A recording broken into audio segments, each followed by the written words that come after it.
Bernoyer has it on that wing. Here's a shot. Henderson made a wild stab for it and fell. Here's another shot. Right by the sword. Henderson has scored for Canada.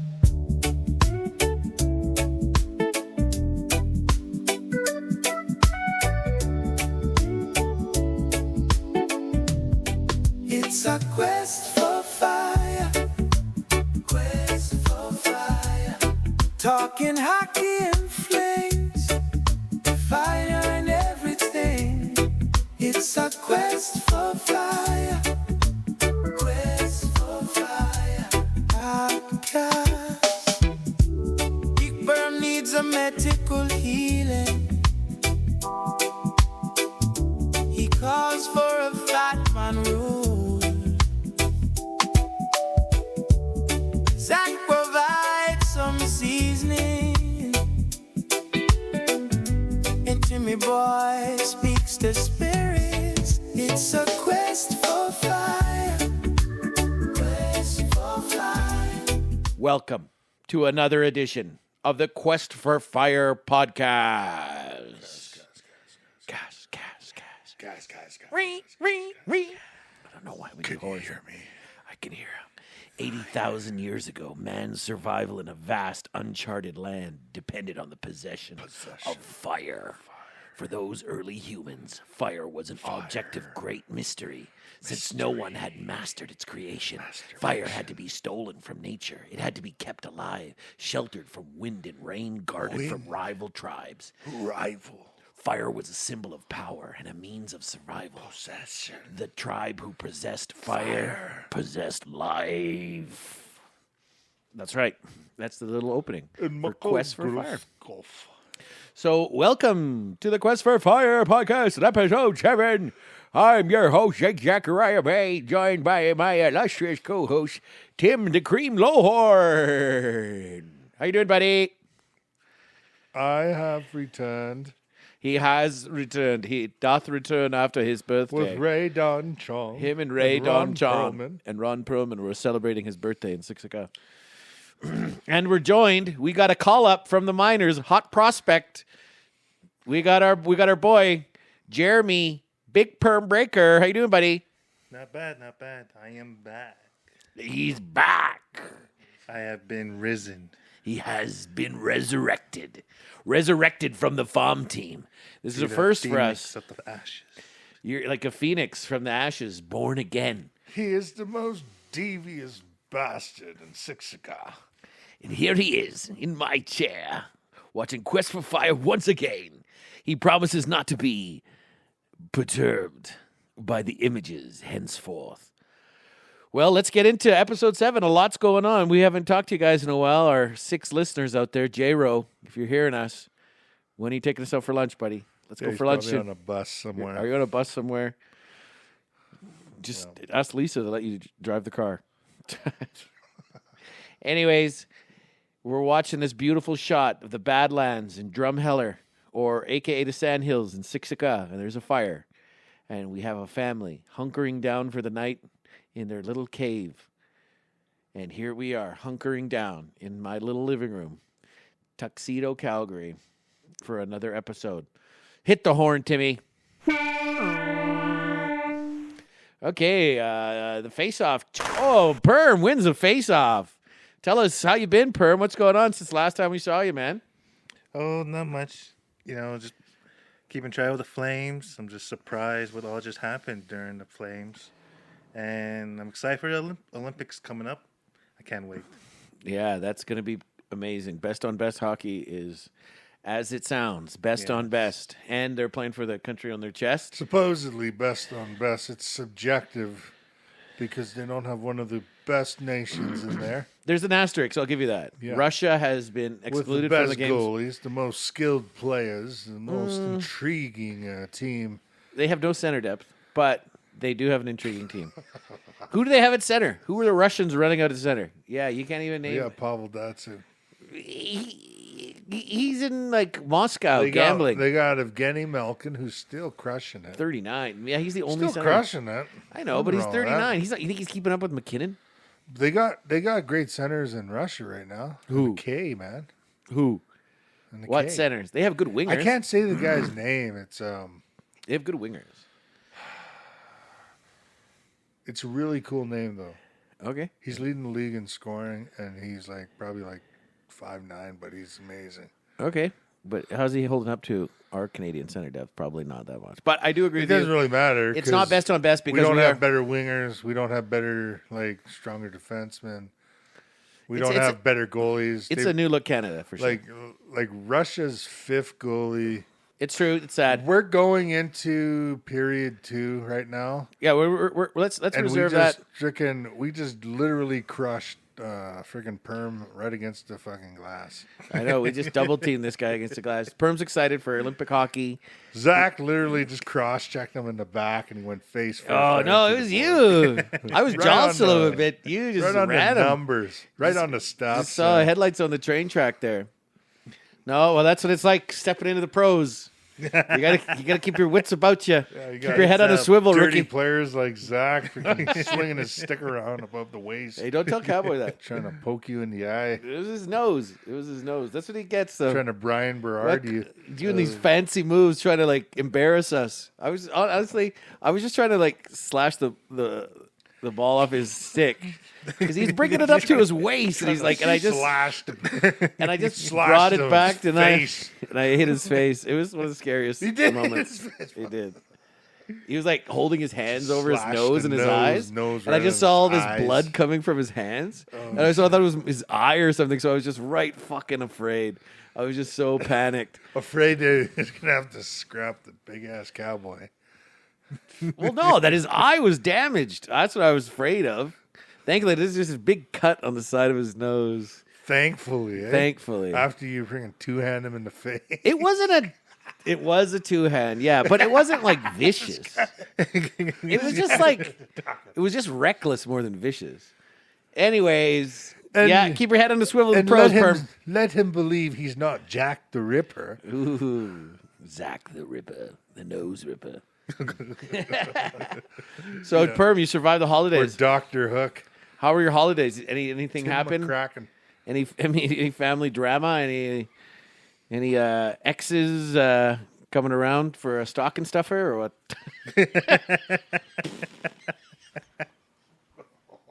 No. It's just another holiday pass. Okay. Yeah. Did you do anything special for your New Year's? No. Just got some New Year wins on the video games. Oh yeah, New Year wins. Yeah, Attaboy. It's getting some New Year dubs. New Year's dubs. Nice. I remember the one time I partied with the Breakers just down in Stobart for New Year's. It was the most wasted I've ever been in my life. I've never been so wasted. The amount of 40s of Crown, 2 4s of Budweiser. It was just this teeming with booze. I just couldn't handle it. I was There just used to be a Wednesday for chugs here. really. Well, that's why they call them chugs. I Well, only people know him as know him Perm. as Big Perm, Yeah, I only know him as Perm. but The he's video also game known scene. as Chugs, hockey style. I knew he loved to chug his Jack Daniel's honey. That was his drink all the time. He liked Jack Daniel's honey. Isn't that right, Perm? Yes. That was Jack Honey. Honey, it was my Honey Jack. Yeah. That was his drink. I remember those days, so that's what I was just inquiring. But it's nice. You had a nice quiet holiday. I had a pretty quiet holiday. I went with Cowboy down to his uncle's place, our uncle's place on the 27th. People got pretty rowdy. It was pretty nice. It was a good time. But Wet and rowdy. wet and rowdy down in Picanny. Down in the Picanio. Cooley.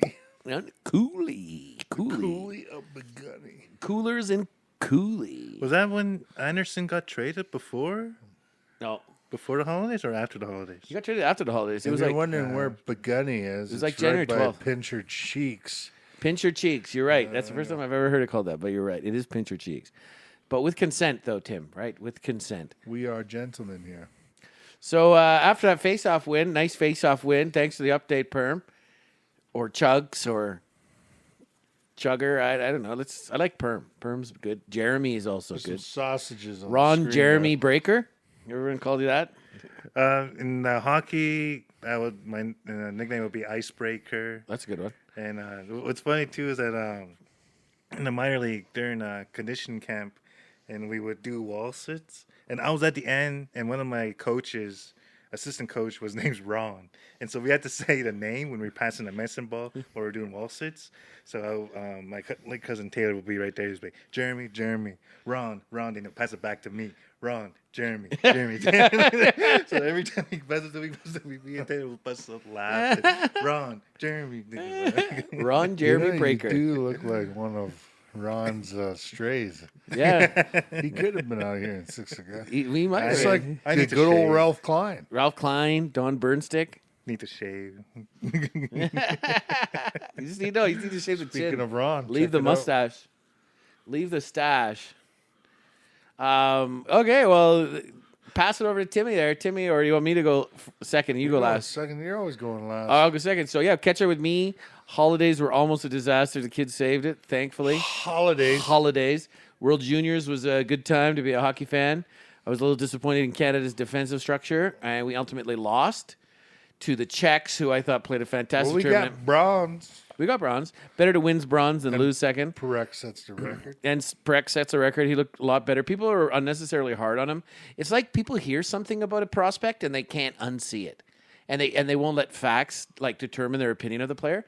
I think he's not as bad as a defender as people give him discredit for. Honestly, I think he's not Alex Pietrangelo out there, but he's a decent defender. And from the stats are saying, like, you know, he defends the rush really well. He's got good gap control, denies a lot of entries. He's got an active stick, Let's and just that's say he's not a Evan Bouchard. at least he's not Evan Bouchard. Yeah, He's not going to be that bad. He's already better than Evan Bouchard. well, defensively, yeah.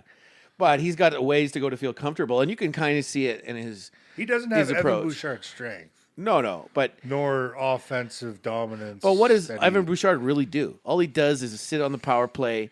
He Shoots, moves it pass, around, and then he shoots, shoots pass, a big slap shot. That's all he does. And sometimes gives it up for the odd short head. A lot of times, yeah. The odd shorty. That's why they didn't bring him to Team Canada, the Olympic team, shit. despite all the points he scores. Honestly, even though that slap shot I would run him out there as seventh defenseman, and then see how he works on a power play. Six defenseman, give him 10 minutes I a would night. use him like how the Washington Capitals of 1998, when they made the finals, how they used Phil Housley.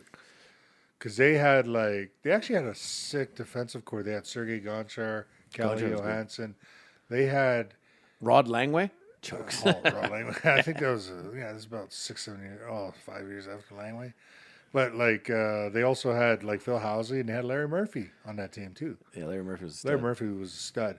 But Housley, Most underrated stud. yeah, I'd say. and Housley power play, he was out there the Just top. for power play, and that's Yeah. how I would use Bouchard on the Olympic team. But I don't, I'm not upset about them leaving him off the roster because he's a tire fire in his own zone. Yeah, let's he'd be probably fair. give up a gold medal, tying goal. Exactly. You don't want that guy out there like Adam No. Fox was against the Four Nations. But Cup. he could to be fair, he could be as dangerous as tying a game as he is giving up the tying. Yeah, goal. he's a wild card like that. yeah. But I that's think what he you could get. Yeah. And Edmonton knows that. Well, maybe they would have a cup by now if he didn't screw up a couple. Man, times. honestly, we were saying it before they re-signed him. I would not have signed him to a $10 million deal. No way. I would have traded that guy, let someone else have him only at the power play. I would have repurposed that money to find another winger or something to play on that team. And because do you really need that slap shot? Well, if you're talking to me, I would have traded Connor McDavid a long time ago. Yeah, we're not talking to you. Yeah, we would have won the cup. Edmonton you would have won the hate cup Connor already. Supporting Draisaitl. Yeah, they got it the wrong way. Stop supporting Connor McDavid. Get rid of him. He's just siphoning your team's joy of hockey. It's because he wants to win, and he's got high Yeah, and, expectations. Anyways, If Bouchard was in Team Canada, who would be out? I'd say Morrissey out. Sanheim. half the defense on that team. Yeah, man. Sanheim is a joke. Sanheim would be out. Even Devon though Taves. these guys are more better defensive. But I tell you what, Parayko is okay defense. He does hits and he blocks shots, but He's got reach. he could be a real pylon. He was a real pylon in the Worlds. Literally pucks going between his legs. Top shelf. It's. I don't know. I'm not a I used to like Parayko. But he is a positive in the offensive zone too. He does have a good wrist shot. He can move the puck decently. He's He can't get basically lanes. like a 6'6", Bouchard, but not No. as offensively gifted. What's a better comp for him? He's kind of like a poor man's Victor Hedman. He's a poor man's Kevin Ball. No. Kevin Ball, honestly, I was just thinking that. Kevin Ball, with how good he's looked physically his last few weeks since just before Christmas, man, that guy looks Zack like... seen him come out of the showers. I didn't see any balls. I didn't see balls. So I just It's think Ball. He only has one. somebody said he's got some Robin Regier in I him. was gonna say that. Yeah. And like he's got some physicality to him. He's not Robin Regier, but if he keeps ramping up the physicality and playing tough, like that guy could play his way into conversations for Team Canada in the next Olympics. He could be a more physical defenseman. He's only But- 24 too. Eh? We got 24, yeah. But Robin Regier was just a strong like ox. Farm boy strong. And two, he was huge. mean. Too. He was mean. He was strong mean. and big, and he could skate. He give People you that don't extra realize. tap on the face, like that old Zack two-hand to the Like when to the other nose. players trying to go around him, he'll just one hand him. One hand them, or his skating was so good he could close a gap and then just seal you off into the corner and just like Alish Hemsky your face into Shout the out runner to boards. the Mission skates he wore with the extra wide blade. Oh yeah. He was a great skater. He had a big slap shot too. He just couldn't get it off fast enough. That's why they couldn't use him for any type of offensive threat. But he did have a powerful slap shot. Shout out But- to Waldheim, Saskatchewan, Robin Regier. I know a girl who was in that accident that he caused when he Here was it comes. drinking, and where he broke his legs and he killed somebody in that other car. Oh. That girl now she owns a business here in Calgary. She owns like a body modification business. She's doing pretty well. But yeah, Robin Regier, Reggie was arguably one of the greatest number 2 defensemen who had zero offensive skills. And the reason he's a number 2 because he was so mean. And he was so physical. He was and a big part such of that. a good He skater. was a big part of that run in 04. Oh, he was a menace. And the only person that year I remember who gave him trouble was Todd Bertuzzi, like a healthy Todd Bertuzzi, before he got Steve Moore in that stupid move. If he doesn't do that, they probably beat us round 1 because Well, that West Coast Express line. Do you Yeah. remember? You guys remember that? They were dominant. They were the best line in the NHL. I would say like Robin Regier. How tall was he? Was 6'2"? 6'2", 6'2", 6'3"? 6'3". He was like a Like our poor size. man Scott Stevens. No. He was arguably he was. So would he be like a smaller Darian Hatcher? He was better than Darian Hatcher. He was like. Darian Hatcher was vicious, like ferocious. He's like a less evil Scott Stevens. Jovanovski? Jovanovski had more offensive ability. And he wasn't very mean. He was just kind of dirty sometimes. he was like Regier was never took penalties. he was like a more he hit guys legit because he knew how valuable he was to the team. he was a more respected Ulf Samuelsson. He only played 2 teams too, eh? He played with Buffalo, Calgary. We traded him to Buffalo. Remember he got in that scrap with Zdeno? Yeah. And there was a draw. That's the only time I've ever seen anybody stand up to Zdeno and like draw. And not get ragdolled, Not get like- fucking ragdolled. Like he just did it to everybody. He never fought anyone. It basically was just ragdolling. Hey, we got Mike in the house. What up, Mike? Hey, Mike. Hey, Mike. We're doing a pod right now. Yeah, right on. Yeah, watching. Great to see you, Mike. Yeah, great to see you. I know you can't see us, but we Looking can see electric as usual. Looking electrifying. you. Yeah, Robin Regier. I think, and then who did he play for after Buffalo? LA? Yeah, L.A. He went to he went to Buffalo, traded to Buffalo, Traded he went to Buffalo. LA, Then he went to L.A. and that's where he retired. Retired, yeah. Yeah. He won the cups there with Daryl. Did he win 2? I think he just won the 1. No, I'm pretty sure he won more than that. No, I think he just won the 1. He won a cup? He won a cup with LA. I think he did. I think he won 2 cups with LA. Gee. Bet your bottom dollar all weekend. Oh, here we go. This is the first time for that a 12 goal, and 14? a goal or a hit. We got a new Fact check. we got a new metric for that Perm helped us out with for terminology for the show. It's that if somebody makes a point, we have to fact check and they get corrected. That counts as a hit for the guy who corrected them or called them out. Okay. Yeah, he won it. He won it only Stanley Cup in 2014. So we were right. So Perm and I are right. We just tag teamed Tim there. We just laid Tim out. Just Bash laid brother. just laid him out. No, I don't want to hear your AI. Leave your AI off this. How many cups did Robin Regier win with LA Kings? Here we go. Oh, tell us. Checking how many rings Rager got with Rager. 1. What do you think of Zack? I don't want to hear it. It's gonna be some gay stuff. It's gonna be some offensive stuff. Feels your last rip. But hey, he's funny when he's high. I'm funny when I'm high. I haven't been high in years. He's just trying to rizz me up. This guy, this is like this Are you unwelcome trying to rizzer. rizz up Zack? Grok is weird, man. Nah, he's ugly as shit. But if He- he had a twin sister, though, That doesn't make any sense. Grok, you're all over the place. You're just trying to save face. Grok.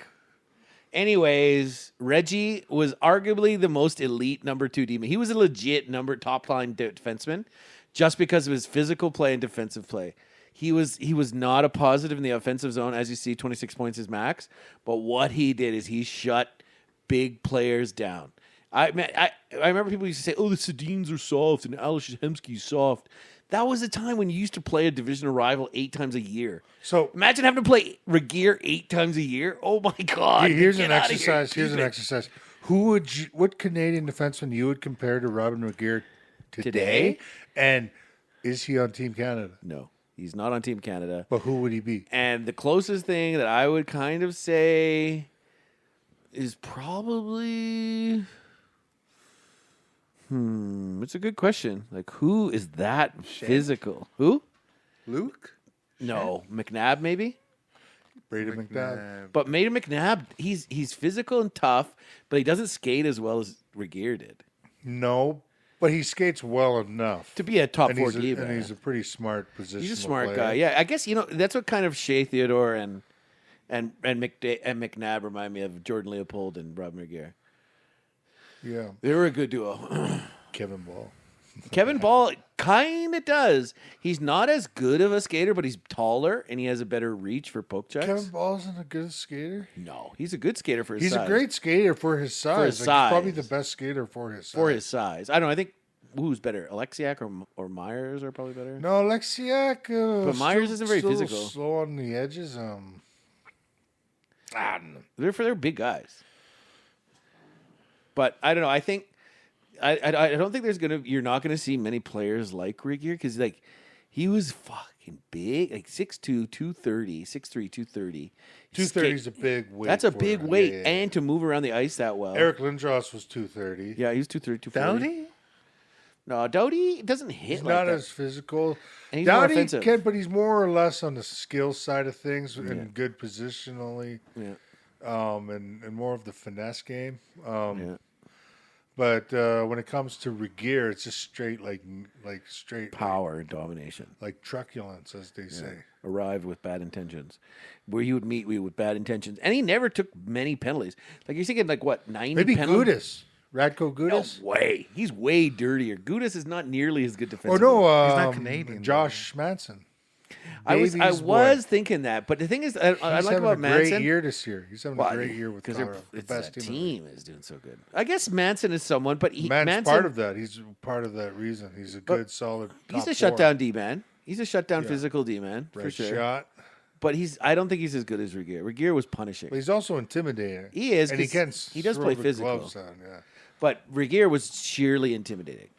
And if you think about it, he's averaging 1 penalty minute a game. So 1 penalty minute every 2 games, and he's punishing people like that. Like that is a valuable player. Pretty much scared to go in the corner. Nobody would, but like some guys. But remember the way he would just lull you into that. He'd let you think that you could take it wide on him, but you knew deep down in your soul, watching video, that he was just tricking you, and he was just going to run you into the runner on the boards there. And he's going to smash your face. I don't know how many times I saw Alex Hemsky get that pressure cut from getting his head pressed against like the board where the board lip turns, and he just get like run into that thing. And I had lots of respect for Sedin and Hemsky.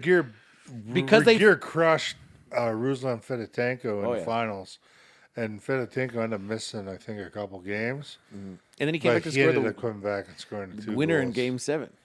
Both goals, yeah. Ruslan. Apparently, he's married to some old chick. Fedotenko, He's married you some old bastard, chick, some wherever old you are. woman. I think he's back in Russia. But he's married some old Wait, chick. wait, wait, wait.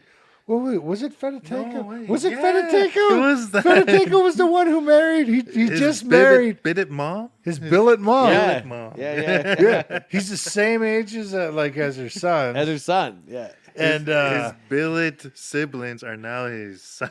He did the Corey Perry. He did the Corey Perry. Ruslan Fedotenko. That's He the got ulti- the gummer. He got the old gummer. That's the ultimate troll, eh? If you like- Imagine having a woman with no teeth. But I'm we don't sorry, Mrs. Fedotenko. We're fetishizing it, former definitely. former billet mom, now billet wife. So you young hockey players out there, don't get any ideas. Yeah. Don't get it. Don't research who Ruslan Fedotenko is. Yeah. All you kids at your billet's house right now. Don't be hanging around the billet mom too much. Let her be the mom. Let her cook you some of that spaghetti, a little bit of that dessert. Just don't go in for the extra cream. If her kids Leave the said cream they're to going Tim. out to hang out, you go with You them. go with those You kids. Don't stay Don't at stay home. home. Look up that story right now. Stop watching that porno. Ruslan Fedotenko. That's why Regeer crushed your face because you're messing around. You were messing with around. billet mom. And then you eventually scored 2 goals and became a Stanley Cup winner. And nobody cares. So I guess you're a winner anyways in life. You know what I've realized? I love sports, but I love the ride more. And I know flags fly forever, but what is that? It's only for bragging rights. The run that the Blue Jays had to the World Series was amazing. Tanev. Tanev is not as physical as Regeer. Tanev is Okay. Tanev is probably He's a solid positional. He's can a play st- he's a physical, top pair not as- D-man. He's not a mean. Doesn't have. he's a a mean top streak. pair D-man though because his defensive reads are so good and his transition out of his own zone is so good. But he's a human Band-Aid. Yeah, he gets injured a lot because he takes a lot of abuse but he doesn't dish it out. Okay. Sorry to interrupt. No, No. worries. If he was healthy, he could have been an option for Canada, a Tanev? serious option. I would have. Yeah, he's I out for would've, the like- season. I would have taken him over Devon Taves, 100%. Devon. I don't know. He's still Fuck Devon Taves. I know he's a good player. He's good for the system in Colorado. A minor. But I'm going to be criticizing him hard come Olympic time. All right, Timmy. A minor. And then with the what else? billet Catch up with mother. me. Just I was saying, and the run to the Stanley Cup final that we had, even though that Ruslan Fedotenko stole that cup from us, and so did Bulin and the refs in the NHL. I love that run. Well, we was gave incredible. that cup to them, actually. We gave them Martin St. Louis. Here you And go. we did. Oh, you can see him. He's clearing the queue. He's on his YouTube account. So I'll go to Janie's instead, and we'll do that. Okay. We're interlinking between people we know that are potential podcast guests, Yeah. like the Permanade here. And we actually get them on the podcast so we can get their sign-in for the YouTube account. And Zack also uses them for the Disney and uses them for the Prime and the Apple. So if any guests want to share and have an extra friend watching, and it's actually pretty good. You can check what Zack is watching. Mind you, it's probably a lot of skin. Yeah. A lot of those movies they used to play at 2 a.m. On Showcase. Back in the day after Red Shoe Diaries. Yeah, after the Dirty Molder got out there and told his sex stories. Okay. Do it live. So yeah. Anyways, not Put a some whole hockey highlights not on, a baby. not a whole lot is new with me. Just been having fun, working hard, making some moves, and Projects. working on some stuff with Community Futures 37. I wrote a short film, and we're trying to produce it in April. We didn't get a grant. We just did a table reading with our Napa Collective recently. Brought Timmy out for the first time, and how about that script from Dell? That was pretty cool what he wrote. That was a crazy story. Yeah. I was living that because I know the exact area he was talking about. Mm-hmm. And I was just imagining that area because I was just at that area, I think maybe 2 years ago. Mm-hmm. Bro. Yeah, I heard you're not supposed to talk about these things, but the thing is, why not? Why not bring it up? Well, they say because it's like certain things in the spiritual, you don't Chugger, or as many of you know, Big Perm will probably know, about this also. But it's like you don't want to attract, because if you say those names and say those things, you attract them to you type of thing. Yeah. It's not that bullshit secret, where whatever you say in the universe will come to you. Not that bullshit. It's attracting spiritual entities by calling them by name, and then they like come and attract.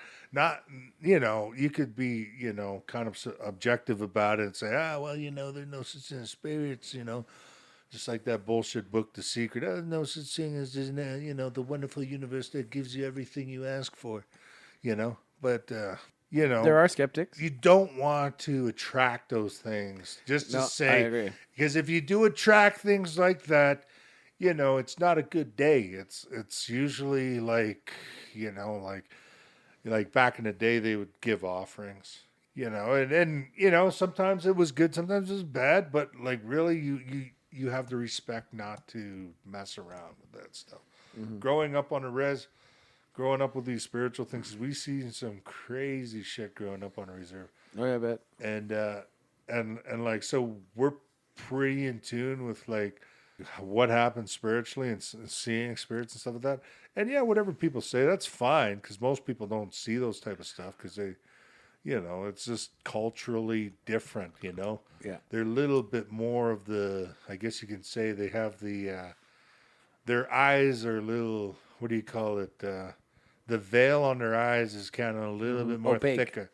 Yeah, a little more opaque for sure, and I get that, and some people are either afraid or they're just stuck in their ways, and they have to have a level of proof only that will allow them to believe, which can be limiting. And but I've heard you're not supposed to talk about that stuff, but it makes sense. But you could if you want, really, if you want to attract it. Like with me, I don't want to attract that I'm stuff. neither here nor there. I don't want to attract that I stuff just personally. know that stuff's out there, but Yeah. I'm just like neither here nor there. Just because like I seen the stuff, but like to me, I was always taught, you're not supposed to be scared of the spirits. Even like coming across a spirit and speaking to it, you're not supposed to be scared of those things, because they could just be as scared. Like growing up, it's like everything's kind of Judeo-Christianized, like in like kind of like how people view spirits now, eh?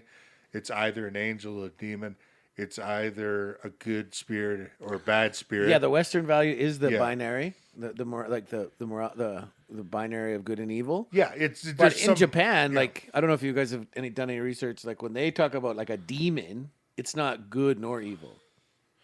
It's just like this entity that has its own signature. It has its own aspect. It's not something moralized, right?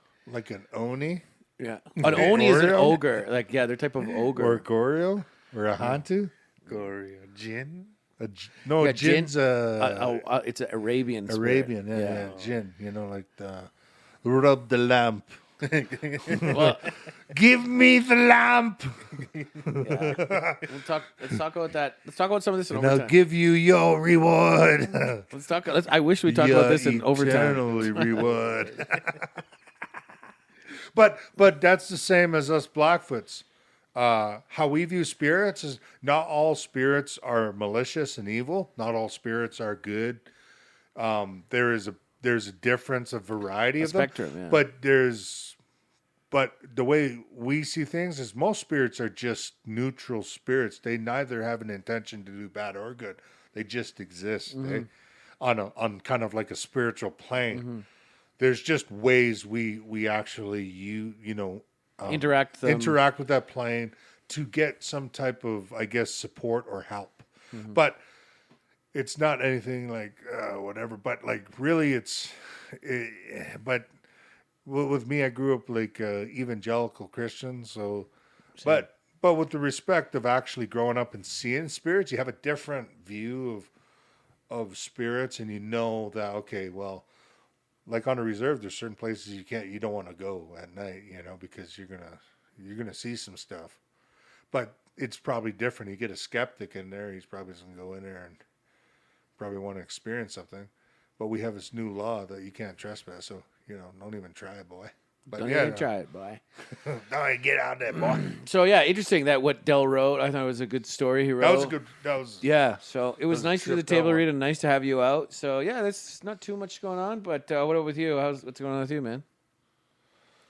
You wanted to be last. You're the last one to close up the period. Finish the period strong, Tim.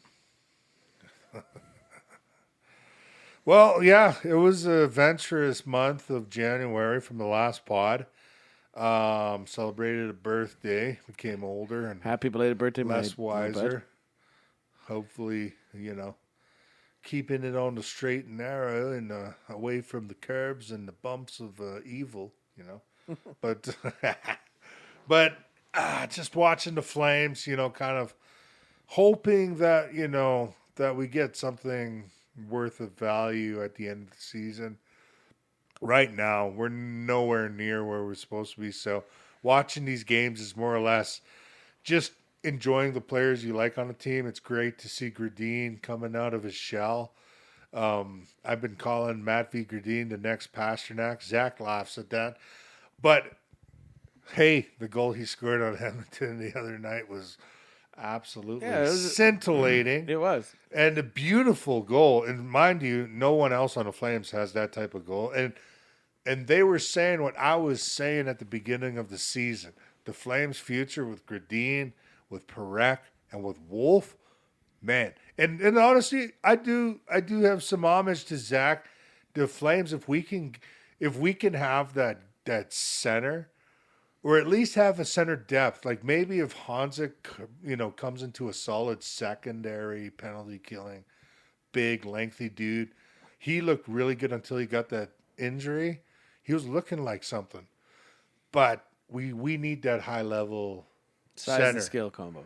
And preferably Not a center. necessarily size. It's new NHL. Size matters in the fucking playoffs, man. You know how it is. NHL. You know how it is. It's new NHL. You can, like, Crosby is what, 5'10"? 5'11", yeah. He's 200 pounds, though. He's a fucking tank. He's a fucking fire hydrant, that kid. Guy I really like is like a guy like Mason McTavish. That would be a great guy to have on your team. And he's like, what, 6'2"? Yeah. But Like, that's like an average size. Like, I know, but 2 McKenna's overall what, 6'1"? 2 overall pick. Like, that's how Is you he get 2 those. overall pick? They picked him high. I like Anaheim's method. But They Anaheim- picked McQueen. They picked Bennett Seneca. They picked Leo Carlson. They picked Mason McTavish high. They pick size and skill high. Yeah. Because that's the rule of thumb. You can get skill It doesn't late in the always draft. pan out, You can though. get size Yeah. late in the draft, but to get size and skill is mostly at the top of the draft. Jamie Benn is one that they found late in the draft. Well, what about this? Like, because you could still find them. You don't necessarily have to draft them. Like, look at Buffalo and Tage Thompson and TNT there. yeah, they Like, tried to. what trade is for he? him. 7'6"? 18 feet tall. Oh no, 7'6". We 6'7", got Greg 6'7". Ostertag on freaking center. 6'7". We got Sean Bradley John Bradley from the Dallas Mavericks. steps on the court. Playing He's all center. big. He looks like a baby deer at 7'7". Can you imagine a 7'6" hockey player? Holy He could have cow. did. I think Zdeno is the biggest it can get. Yeah, it's 9. 6'11". He was 6'9". 6'9". 6'9" If you knew Zdeno was going to be Zdeno, that's a number 1 overall. No, draft no, pick. no, I no. would draft that guy number 1. If you seen If Zdeno, you knew. He was a 4th round draft pick. he was a 4th round draft pick, George. but he was nowhere near what like Islanders gave up on him. So did the Senators. Yeah. The Senators traded him for. Well, he was coming into they his got own rid of him with because the they had Senators. Wade Redden and they had him. Yeah, and that's when they made the finals. Like that's when they Yeah. were good. And then they kept They Redden. had, but the Senators then they were stacked, like stacked on stacked. They had Hossa. Havlat, Hossa. They had Yashin. Spezza. They had Yashin, They had so? freaking Alfredson. They had freaking Phillips. They had. Was Ash on that team, or was I he? think in the I don't know if Islanders? Steve Duchesne was on that team. They had Tuggernuts, and they had Ron Tuggernuts. Yeah, and they had So, and Magnus Arvidsson was actually a really underrated penalty killer until he smashed his freaking torso on the side of an open door on the bench. Did they have Hansel too? Do you remember that? Do you remember that when Magnus Arvidsson was just going full tilt and the guy hit him and someone didn't close the door open? Oh yeah. And he crushed his chest right on the frickin' open. Yeah. Man, that was one of the craziest injuries I ever seen, man. Next to the Pacioretty when Pacho, I was just thinking when it was Dino Dino. Zdeno Zdeno Seeger. No, I'm just kidding. it's Zdeno Chara Yeah. freaking smashed his neck into the glass, which is why now it's all curved. So this is their key players in that team: Alfredson, Spezza, Heater, Razor Ray Emery, Yep. 33 wins. Starter, yeah. Amazing. Wade that Redden, year. we said. Rest in Chris peace. Phillips, Calgary boy. Yeah. Mike Fisher, he was a solid centerman Yeah. for them. Dean McCammond, center key enforcer. I got that one wrong. My Anton Volchenkov. Daryl LaPlante. Muckler was GM. Shout out to Daryl LaPlante from Calgary, Alberta. He taught me how to skate. Taught me the basics of skating, and he actually played with Detroit as a prospect there, and then went on to the Minnesota Wild when they had their what do you call that little draft when they became a franchise. Expansion draft. He told me a cool story actually. When he was playing with Detroit, there's actually a lot of cool stories when you're playing with Scotty Bowman in those years. He told me this cool story that when he was a rookie with Detroit, he was visiting Steve Yzerman, and he had to go across town because they were going to go to a party. And Yzerman just told him, "Just take my Ferrari," and he's like, "No way."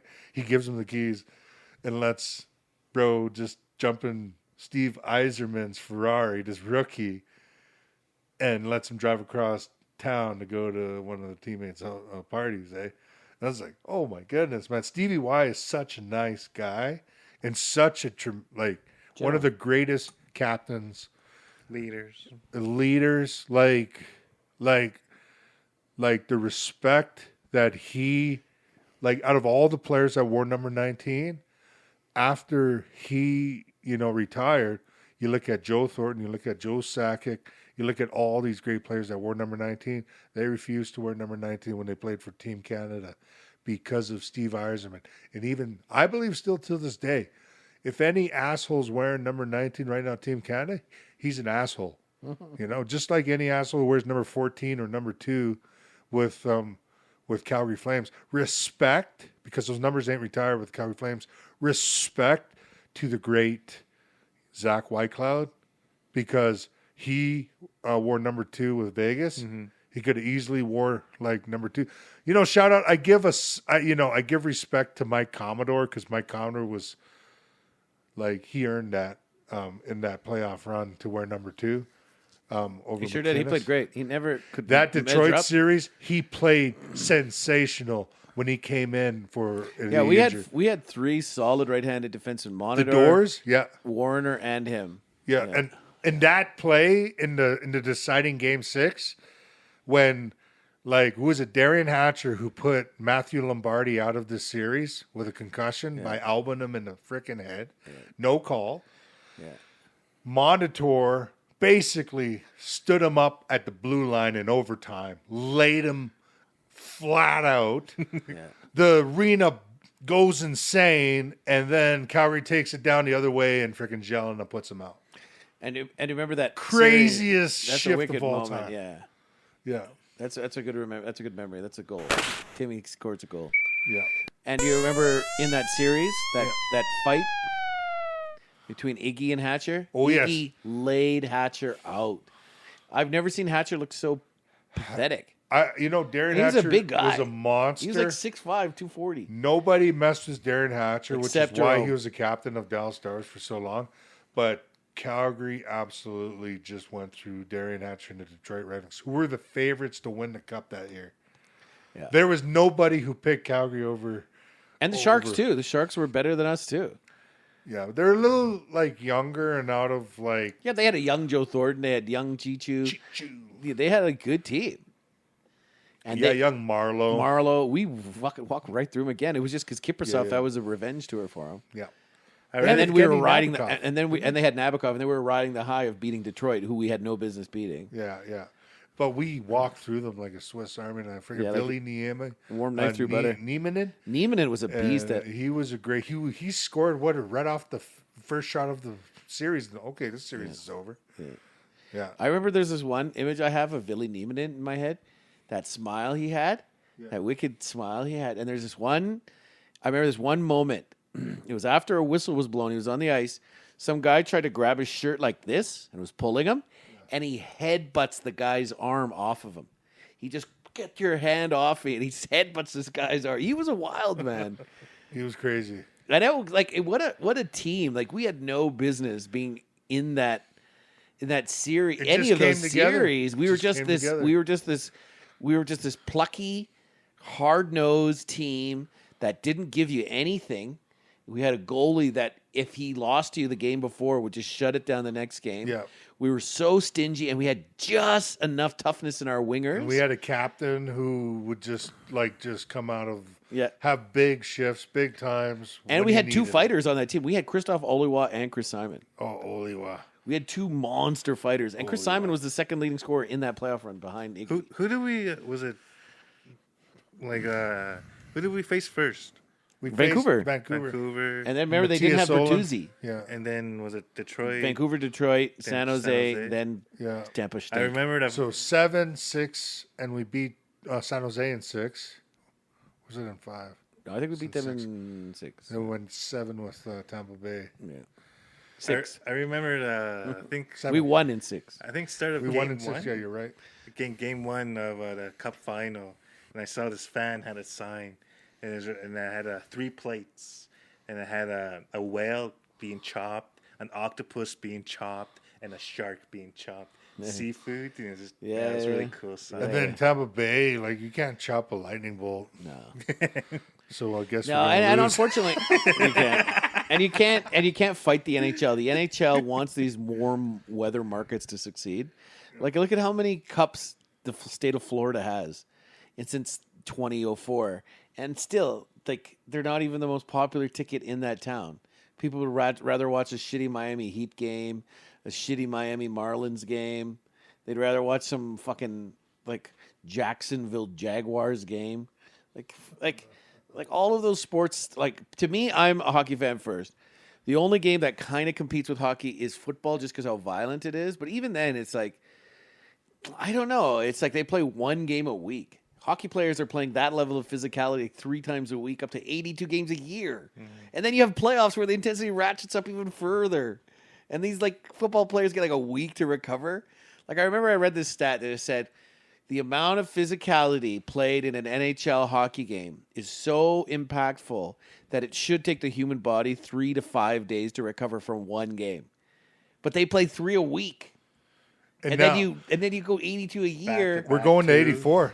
And we're going to 84, and then you play playoffs if your team's good enough to go to the playoffs.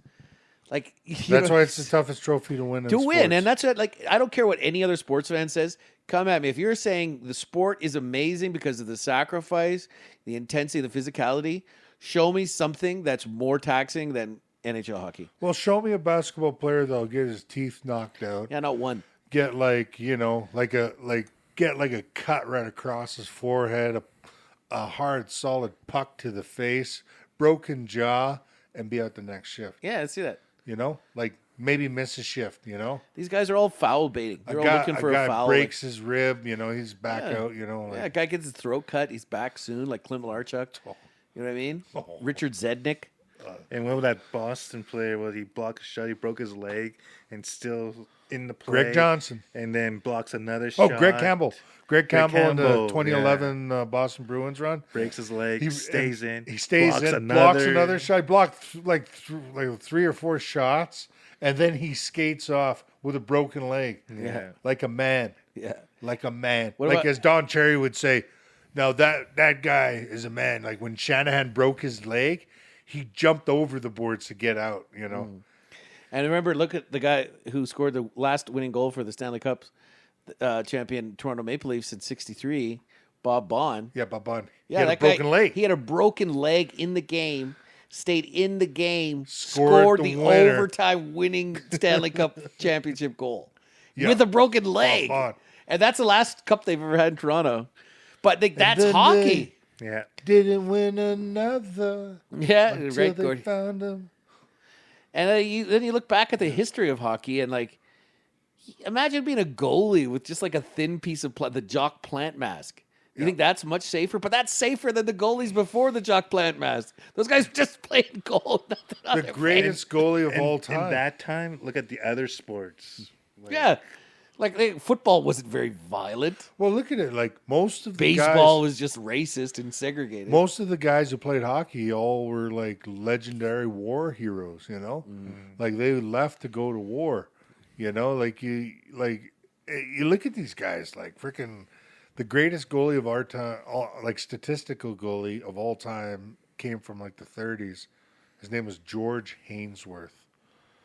You guys look this up. George Hainsworth had 22 shutouts in 44 games.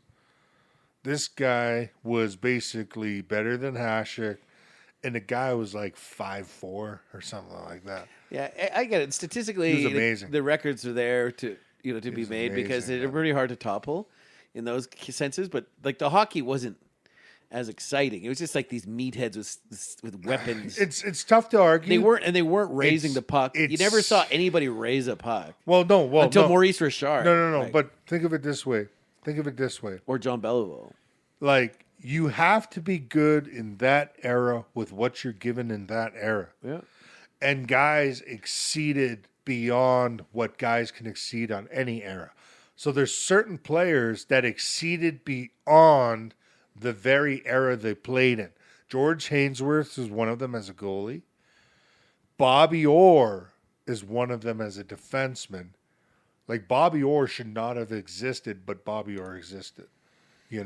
And then you look at Mario Lemieux I would don't be the think next one. shouldn't have existed. I think what you're trying to say is there are transcendental players. No, the people they that were transcend so the good game. Yeah, they in changed that era. the game. Yeah. They You're right. They Yeah. transcended, but they actually changed the Yeah, way the game is game played. was played. You're right. So Maurice Richard, for instance, he did. Yeah. He changed the way the game was played. Bobby Orr. Well, you can argue Bobby Hall with his shot was Sure. like legendary. You Bobby could Hall. say Gordy, but I wouldn't say Gordy because he was just a goon. Like he was just like this goon who was so He big was and consistent. strong and consistent. Good. And he wasn't like beating people. He wasn't scoring all Solid. those goals Mr. Hockey. with like Ovechkin skills. Like he was just fight, getting into the front of the score. net, beating a goalie who's playing Yeah. stand up and no helmet. and then look And at his Maurice. longevity. Maurice would fight. He'd take a puck Oh, yeah. to the face. These guys would take pucks to the face And then they go work a summer job. score 50 goals. In 50 Maurice games. Richard hurt his shoulder moving fucking furniture. Yeah. You know what I mean? Like, it's one of the greatest goal scorers in NHL history, and he's fucking got a Well, this part-time is job. like around that time, but like what I'm saying is that like guys transcend the game. There's only a few of them. Like Yeah. I would like Mario is one. Gretzky, you could say Gretzky did, but I'd argue, honestly, I think Gretzky was just a product of a super team and like an era where fifth and sixth defensemen couldn't skate backwards. Goalies played stand up. well again that's I'd say Mario Lemieux is a better hockey player than that Gretzky. well arguably statistically, like you put Mario Lemieux on the Edmonton Oilers. How much points does he get? 300 points probably on that team. Okay. 300 points. Yeah.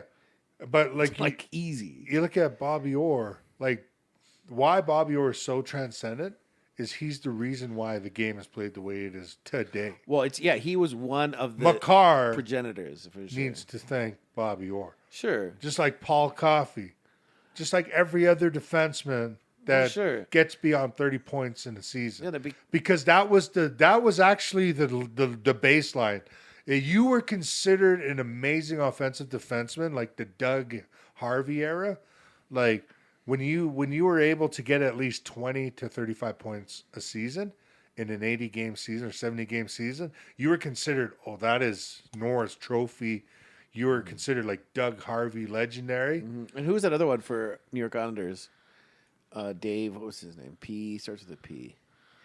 He was a solid offensive defenseman for them too during their run of 4 cups in a row. Mike Bossy and what was his name? What, Denny Potvin? Danny Potvin. Yeah. That's what the Islanders. Yeah, with the Islanders. Yeah. Potvin was a mean guy. Like Mean, that Islanders team was just ferocious. That's why they have the record. Well, they tied the record, didn't they? Well, no, they have the record of 4 cups in a row. No. Montreal has a cup of 5 in a row. That's the record. And they did that just a few years earlier with the Belleville. No. The Belleville, the Corneliers. The Corneliers. That was in the 70s. But they did 5 in a row. Or is it 4 in a row? I don't know. Let's find out. I'm pretty sure that the Islanders have the record of 4 in a row. So let's see. No, but they tied the record. But I think Montreal has the record of 5 in a row, which never been touched. Kind of similar, if you NBA fans out there, of the Celtics 8 in a row. Bill Russell, Bob Cousy, John Havlicek. Yeah, those the old Celts. Another thing for like with Bobby Orr being so wicked, in that time, a lot of players outside the league and and maybe coaches, they're like, Whoa, Tim's getting crushed today. Getting laid out on the ice. What the- Fact checked. Islanders. Wait. 4 in a row is the record. 4 in No. a row. It just said it. 4 in a row is the record. 4 in a row. It's the record. Got laid out twice. The you're big man laid out. Sorry about that, Jerry. yeah. So because here, But they tied Montreal. Montreal did it. because you know Liar. when they saw Orr, Cups. they in a row. look at his role. His role is defensive or defense, and you know everyone thinks of that role. Oh, defense. Defend. And then here, Yeah. they're shocked that he's up front. Okay, Zach, and scoring I all his don't- goals. That's how amazing Orr is. Or is so great. But you know what's even greater? Is my AI lying to me? Whatever bullshit AI you're using, it's freaking deceiving you, and it's giving you. Look up the 1955 to 56 Montreal Canadiens to 1960. They do have 5.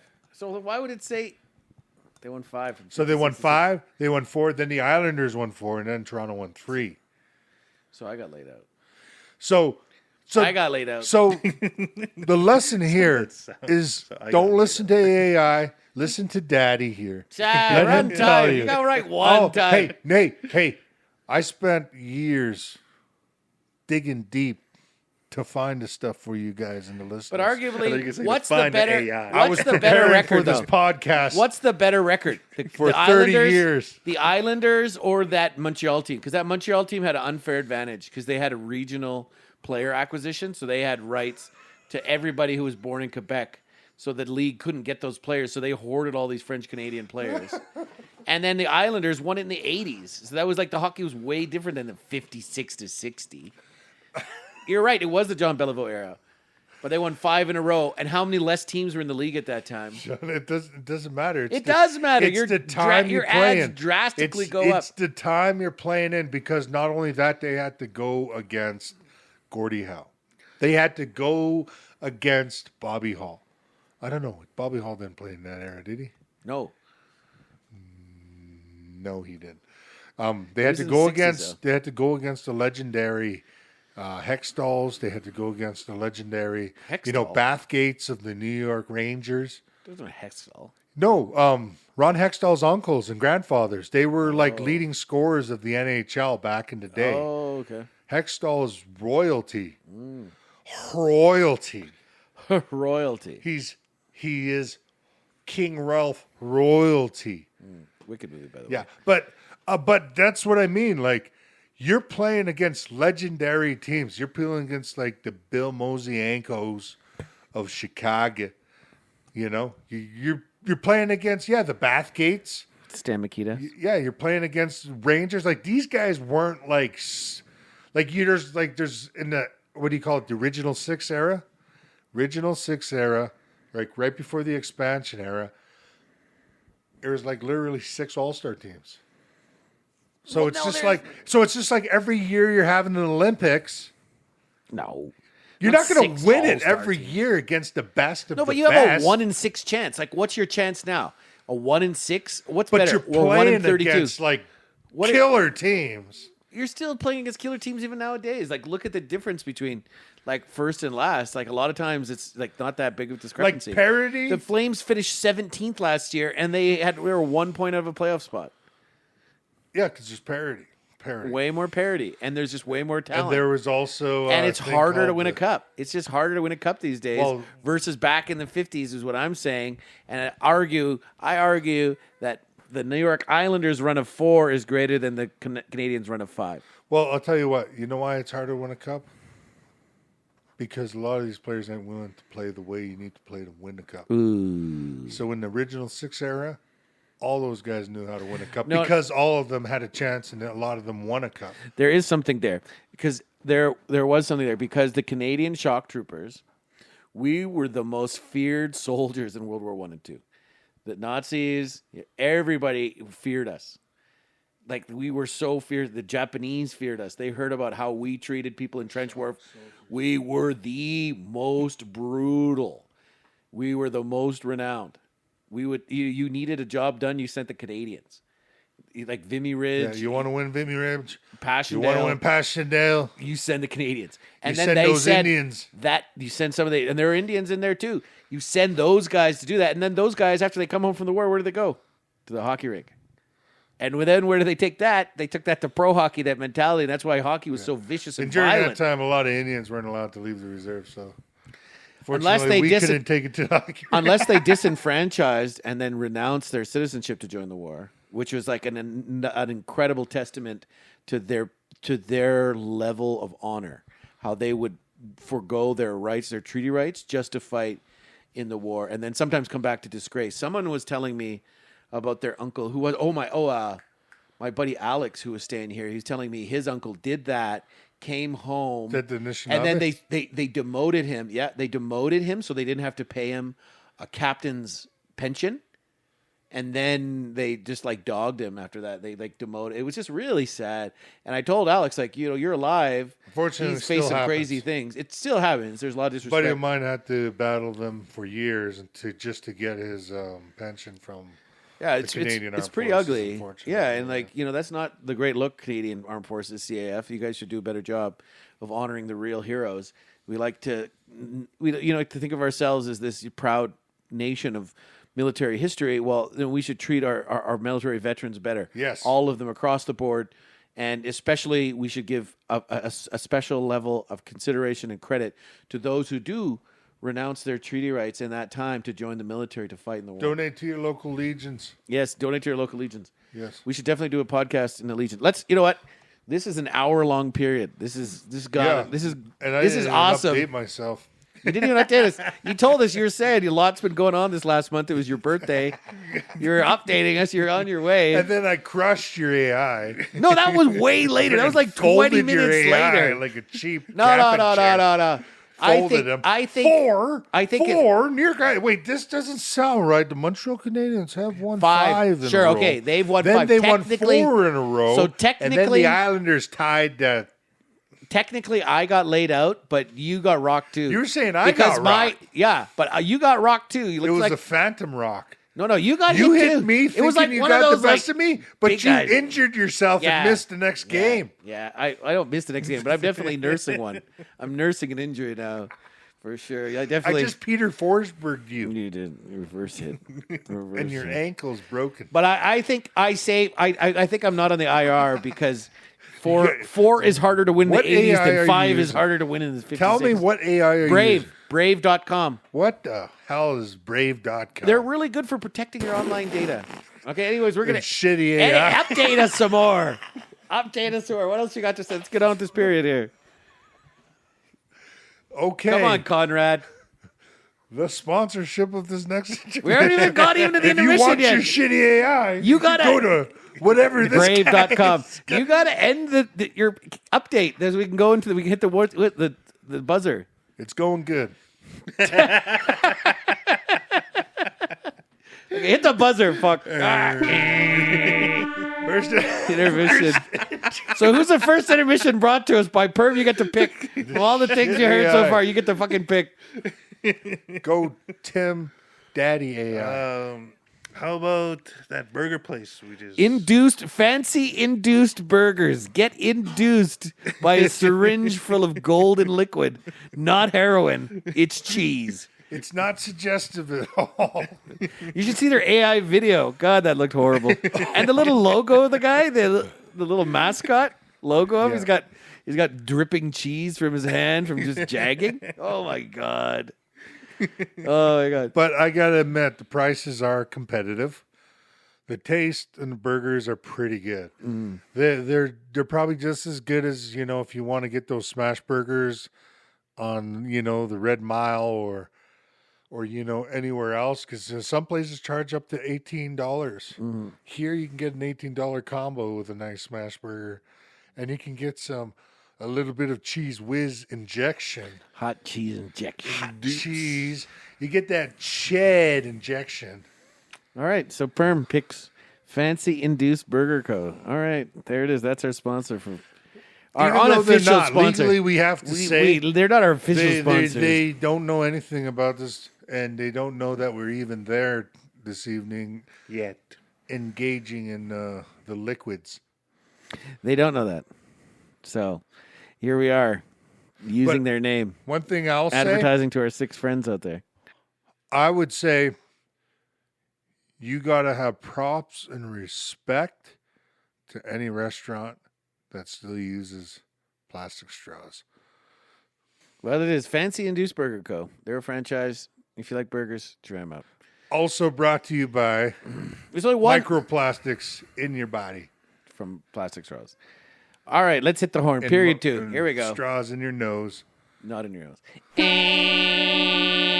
All right. Who wins the face-off here? Oh, it's Timmy. He wins the face-off. Timmy wins the face-off. Lead us off. Flames talk. Okay. Well, we got Rasmus talk. We missed, so it's been about a month since we did our last pod about World Juniors. We went through that. And, of course, the heartbreak. Not necessarily the heartbreak. Canada just didn't jive, and the Czechia was just better. And like I said, I love the Swedish team, and Swedes look beautiful. They were, they're almost as beautiful as the ladies in Sweden. But I got to say that Rasmus Andersson, oh my goodness, I am so glad that he is gone. He's been traded. I didn't want him to get traded. I wanted him to sign with a respectable amount. But Rasmus finally gets traded to the Las Vegas Knights, and we get the better player. Like, it doesn't make any sense. And we get the most out of it. It's debatable we got the better player. I'll tell you what, Vegas is weaker defensively, 100%. Yeah. And what's their 100%. record? The record is what, 3-4-2?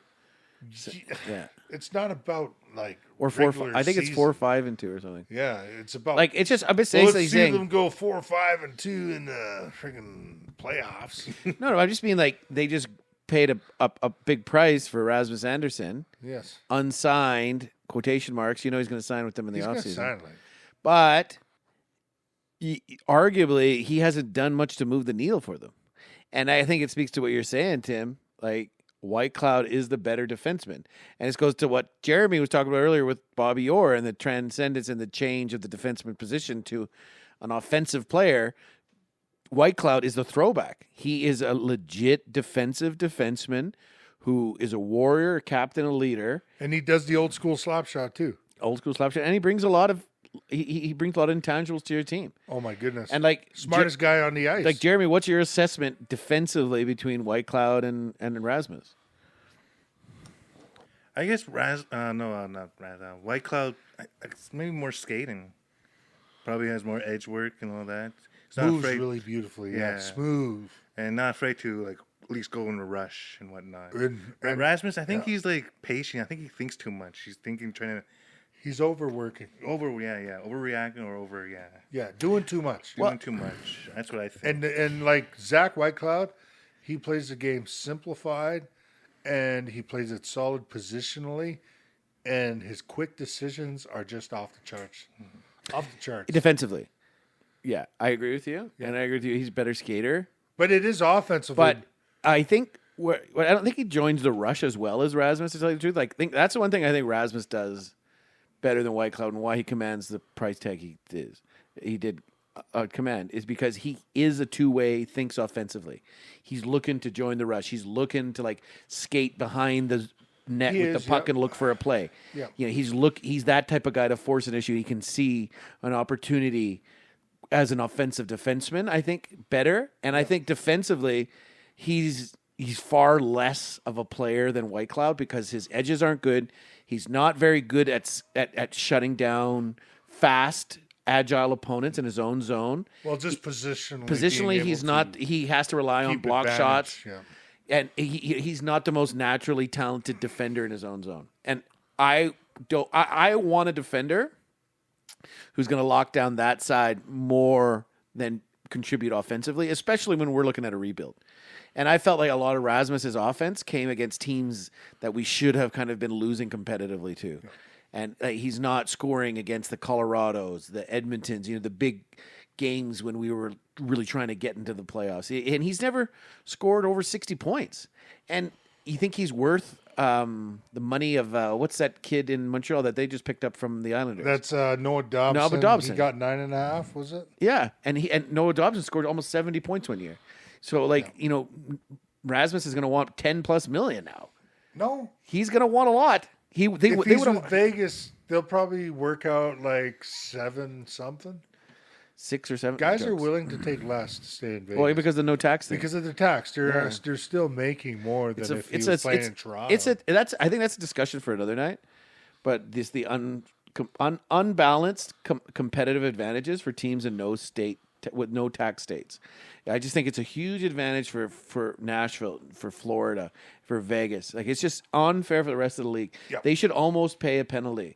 Because if they're able to sign these guys less money and then have less cap hits, they can have more talent on their roster that other teams can't have. Just cool it down, Zach. Okay, we'll get there another point. We're in like an area that's the least taxed area in all, like compared to other franchises in Canada. It's true. We just have GST here. So yeah. So you're right. just keep it a little. We don't want to start blow paying, up the spot more. Paying like Vancouver money, Yeah. Is Whitecloud? Does he play left and right? No, he plays right. And But so same with Anderson too. Yeah. right? Yeah, Just Anderson was a right side. Uyghur's really one of the only outliers. He plays left, is off, but he's been playing right. For us.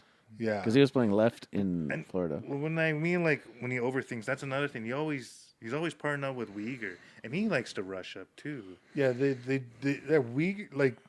Uyghur likes to rush up and hasn't been going great for him this year. But this is the one thing. Like, He's played better of late. You're Last right couple with games. Rasmus joining the rush and Rasmus thinking offense.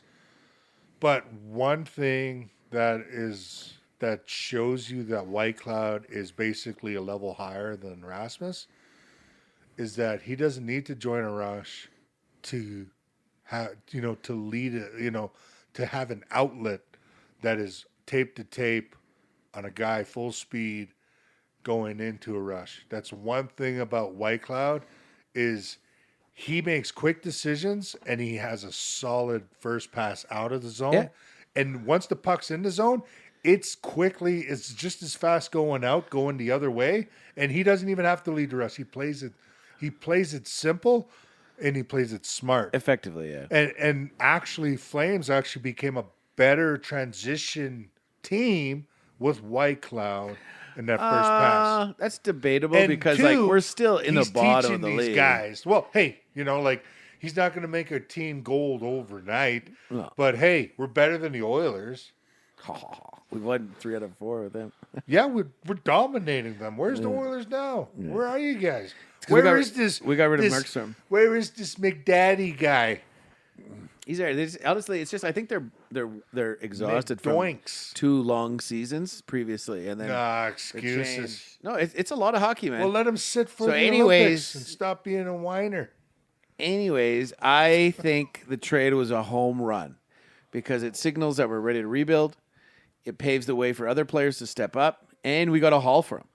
We got a first-round pick. We got a second-round pick that decent could prospect? turn into a first-round Defensive pick. prospect, yeah. Abram Weeb is a decent defensive prospect. Like he plays in the University Still of has North Dakota. potential, still has has some potential. potential, yep. We're scouting him because we're watching Resney there. We're watching And we Cade have Littler all of Vegas's first round picks for the next couple of years.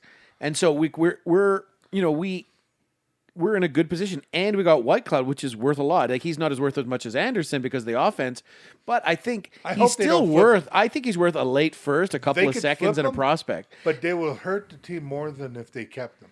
I think he's too valuable an asset. His age range is out of what we're trying to It doesn't do. really matter. But what he brings to teach these young defense guys, like Yeah, the it's Perez, valuable. He's got championship pedigree. It's gonna immensely have a long Sure. term You need effect. You need veterans, stable veterans in the room to bring along kids. And he's a cup And I winner. think he's a cup winner. He's got the pedigree. He's got the captain. He's got the he's a Western Canadian boy. He's got the leadership skills. He's Western Canadian. He throwback. bleeds throwback player. He's got the bleeds hockey. And I think he's a very valuable type to have around the locker room. Positional More guy. so than Uyghur. Who would you trade out of the two of them? Who? Perm. Who would you trade out of the two of them? Uyghur or Whitecloud? Uyghur. Well, you could choose. said- I'm not choosing for you. Quit I'm not incepting over there. choosing for Quit the big incepting over there. Permanade. What am I doing? Am I like trying to build a team? Or? No. You're Craig Conroy. Okay, right now You have to trade one of these defensemen because they're clogging up spots for the upcoming defensemen are owner's coming. yelling at me, Telling me you to move trade one of them. Who do you move? Uyghur. Okay. Who do you move, Tim? 100%. Who do you move, Tim? I think you get more for Uyghur. And I think you get more for Uyghur, From and I move what he Uyghur has too. done in the past. I think we have a unanimous decision. I would move Mackenzie Uyghur. He gets more, and I don't think he really fits the age range of what we're trying to do, and I don't think he has the pedigree that Whitecloud has.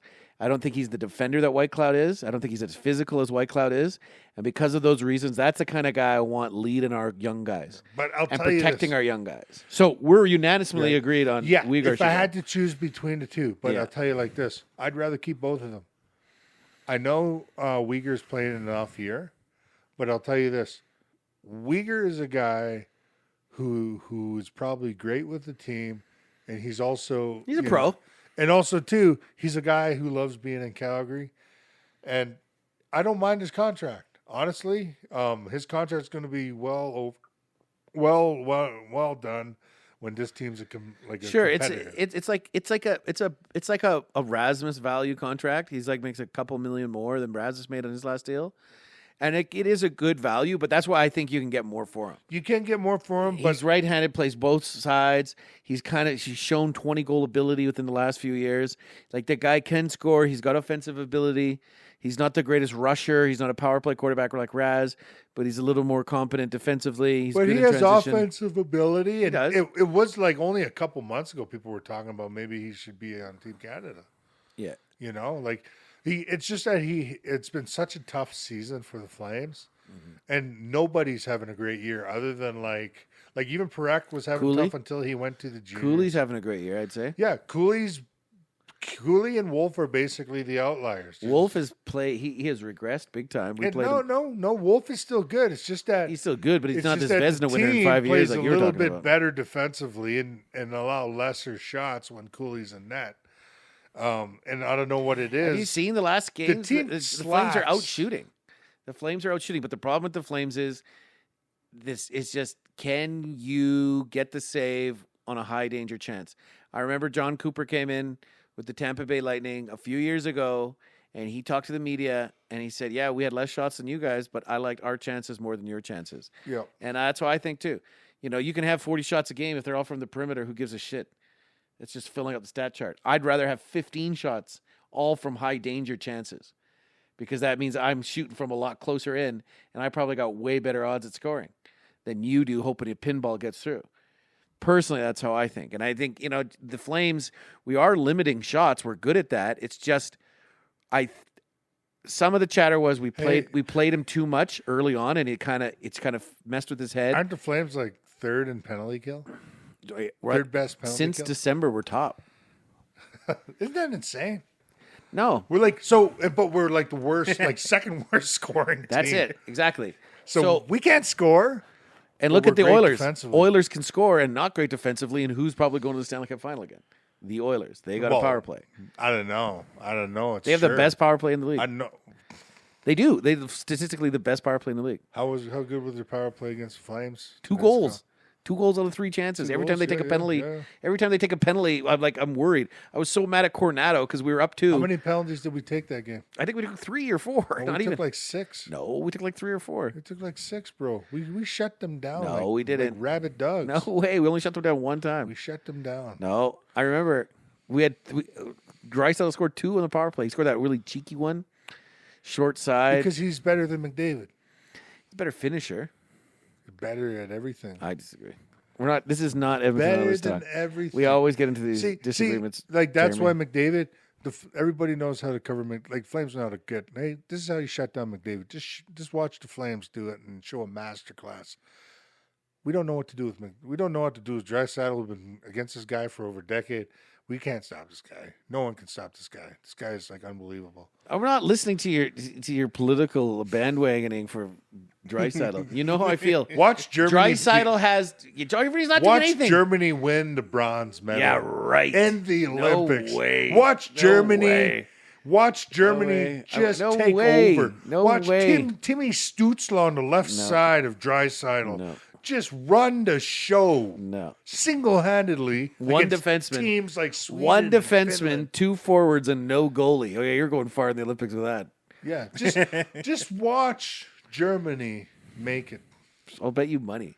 I'll bet you anything. money. I'll bet you anything. Bet you any dollar. No, I'll bet you any Deutschmark.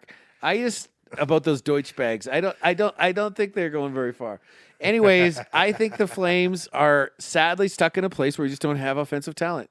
And the only way to get offensive talent, kids are going to go through a wall for you.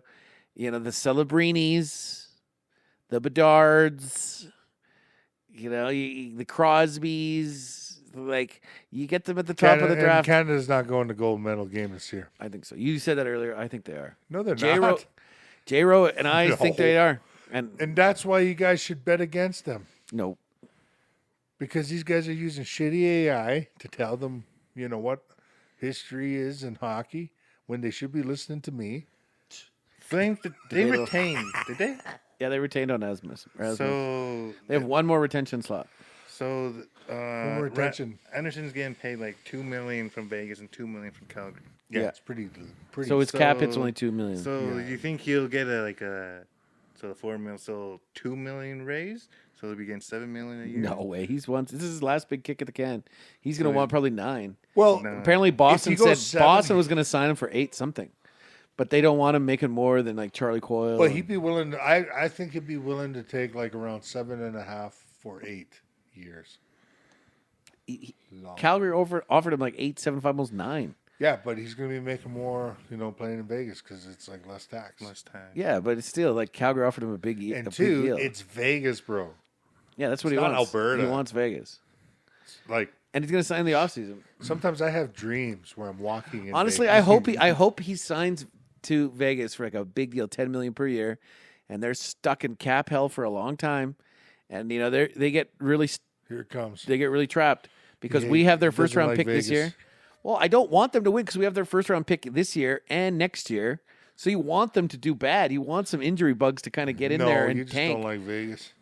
And I don't like them because they get an unfair advantage, and their fan base And there it sucks. is.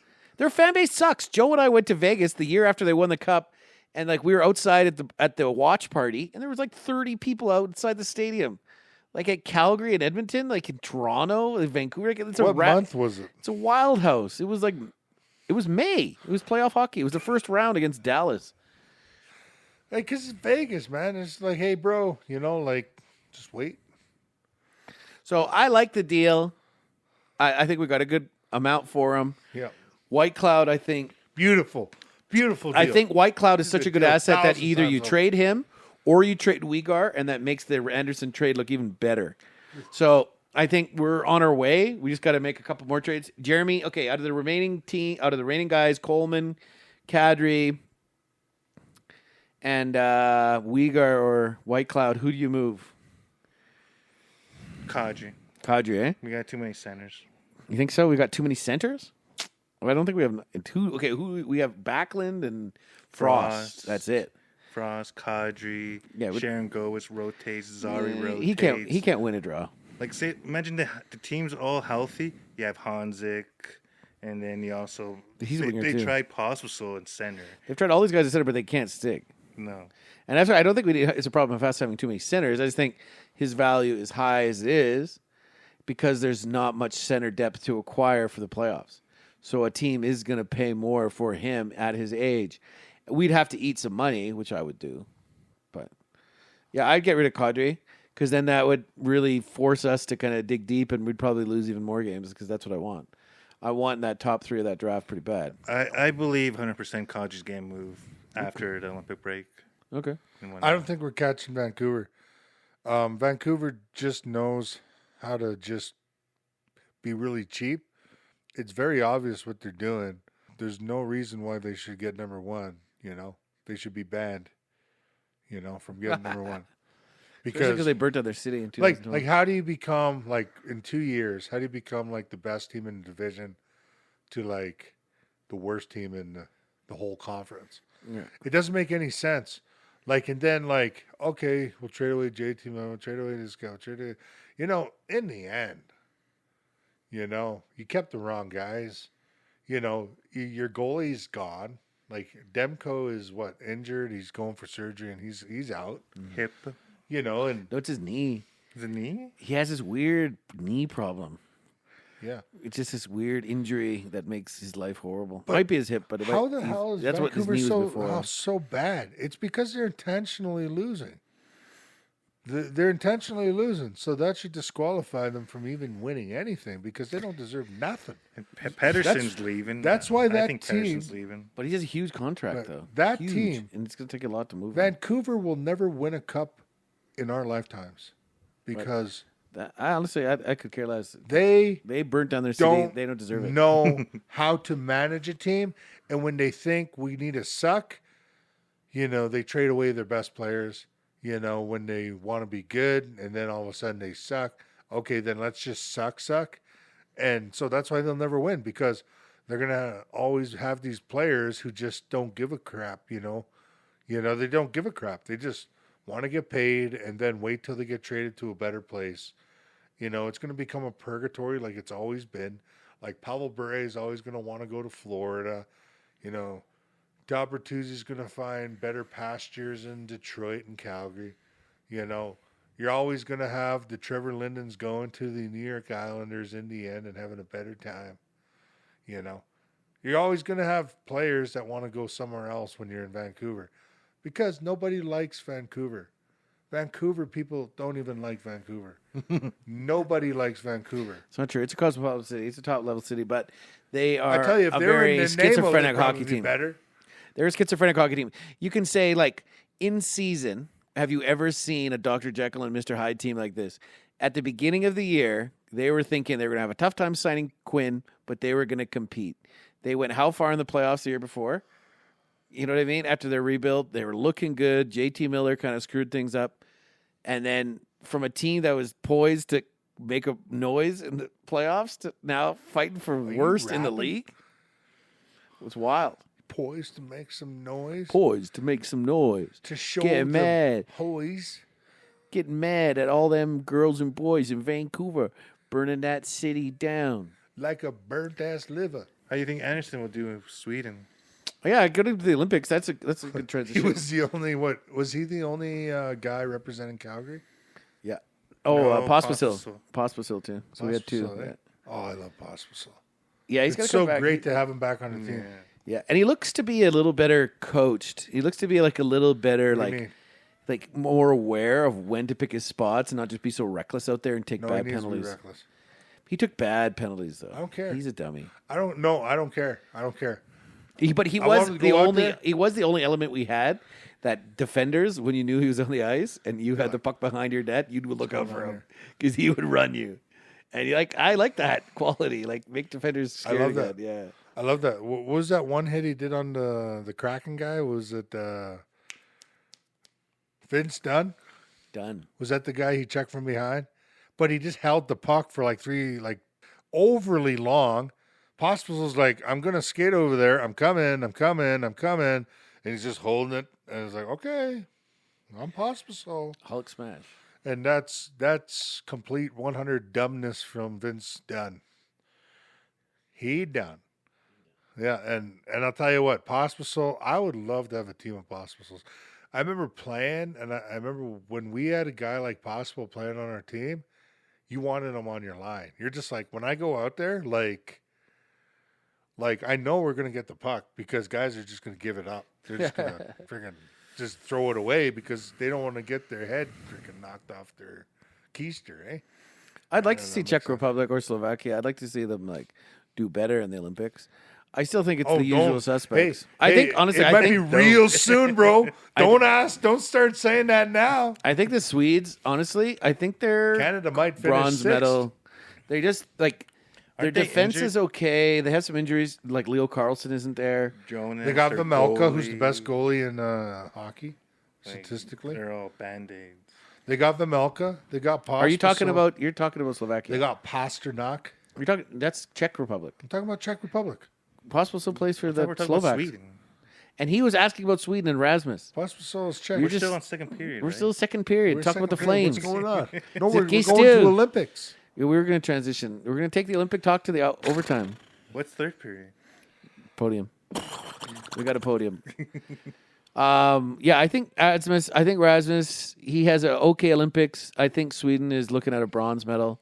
I think Canada, United States for gold is going to look No. like it. That's what I think. I think Canada takes it. We're just a better team. We have more poise. Hopefully you I'll didn't go go for to your AI to figure that one out, boy. This is all my intuition, bro. Yeah, so I'm just kidding. that's what I I'm think just they're gonna do. Let's end it there for this period. We'll talk about some more Olympics in the overtime period. We'll take the Olympics in All overtime. right. Hit the horn. You didn't even let me chime in on the Olympic talk. We're going to overtime with it.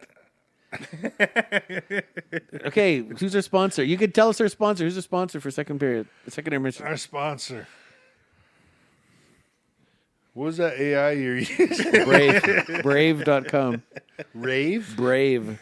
Brave. If you're brave enough to get the wrong answer every single time, use Brave AI. If you're brave to walk in reality with that knowledge, you're brave. Check Brave AI. Be brave. And I'll tell you, 100%, be brave because 100%, this isn't the AI that's taking over the world. It's just helping my VPN. It's just like one of those like browsers that are really good for like protecting your search history and stuff. Like it's really good for that, right? So. Yeah, better than Google does, better than DuckDuckGo does. I used to go to DuckDuckGo, but they got bought by Microsoft, so fuck them. Fuck, get out of here. Oh, shit. So Brave.com, Brave for all your digital footprint protection means. And if you use the AI, let me tell you something there. It is the most devious AI in the internet. Actually, it provided good answers for debate. So, anyways, that's our As long as you didn't know the fact. that's our unofficial sponsor for the second intermission. All right, hit the horn, third period. 5 in a row. Oh yeah, they did win 5, Tim. You're right. 5. But it was in an era of 1955. hockey where it was a lot easier to win 5. 55. It was a lot easier to win It's a lot easier to 1 win. and 6 A lot versus easier. You only had to give up your legs and your arms and your health got no legs, and Lieutenant risk Dan. death. You ain't got no legs, Lieutenant Dan. But hey, they gave up. Hey, if you were going to win the cup, you had to give up basically 10 years of your life back then. Why? 100%. Why? Because now it's a little shimmy girls game right now.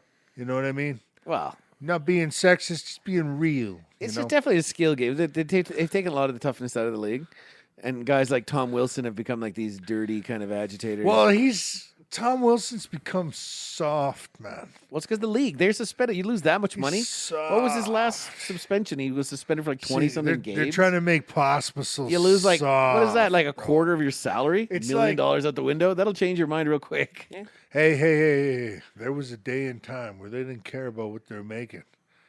Because you said it yourself. They were working second jobs, and they did what they had to do on the ice to get what they needed to get done. And I'll tell you what, the players today that are coming out, like you're looking at the Mitch Marners, you're looking at the Austin Matthews, you're looking at the Jack Hughes, like the outliers are the Bedards, but like these other guys, they're not willing to take it to the next level. They're not willing to pay the price. And when it comes time to pay the price, to pay the cost, to win the ultimate goal, these guys are not willing to pay that price. And that's Well, the we'll modern see. hockey player. I'll tell Yeah, you what. I agree with you a lot. But like But we're not getting into that topic right now. We're getting into podiums. It's podium, third period podium. We'll ask you first. You're on a roll. This guy's on a roll. The podium this week, Jeremy, is top 3 video games of all time. Your personal favorite of all time. 3 video games. We're back going on to Tim. track. Tim, Top what are 3 your top video- 3 video games of all time? Top 3 video games I know your gold medal game. of all time. Of all time. Of all the times. Top 3 video games Of all time. of all the days. All the days. Well, I'll tell you, if I'm going to be first on this thing, I'll go with my bronze.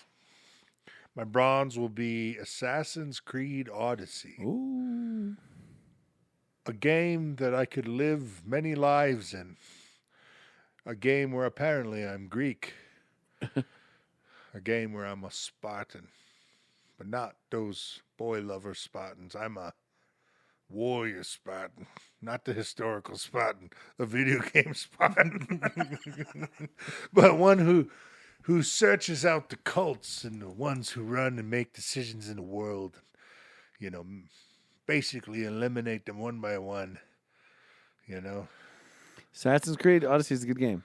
Assassin's Creed Odyssey is my bronze, and I'll tell you what, it's a great story. The cool thing about that game is what brought it to life was that you can have just as much fun on the seas as you can on land. And like any Assassin's Creed game, you could beat the game playing various types of ways. I prefer being the sneaky, you sneak around, you do the least amount of damage, you get your goal, you get your target, and you don't have to kill 100 men. Like, you can play it that way. I did play it that way. But you can play it like a brute, or you can play it like a legend. And that's how I played it. So, Assassin's Creed Odyssey for the bronze. And for the silver, I'm going to have to... it's a tight one, but I'll have to go with NHL 96 for Super Ooh, Nintendo. 96? Not 94? The No, illustrious not 94. Like a 94 is really good. It's an honorable mention. Mm-hmm. I'll say Ghouls and Goblins is what's that? Ghouls and Ghosts is an honorable mention for Nintendo and Super Nintendo. I would also say Castlevania Dracula X is also a honorable mention. I will also say that Zelda would be an honorable mention. I would say also would be an honorable mention would be Splinter Cell, the first one. These are all honorable mentions.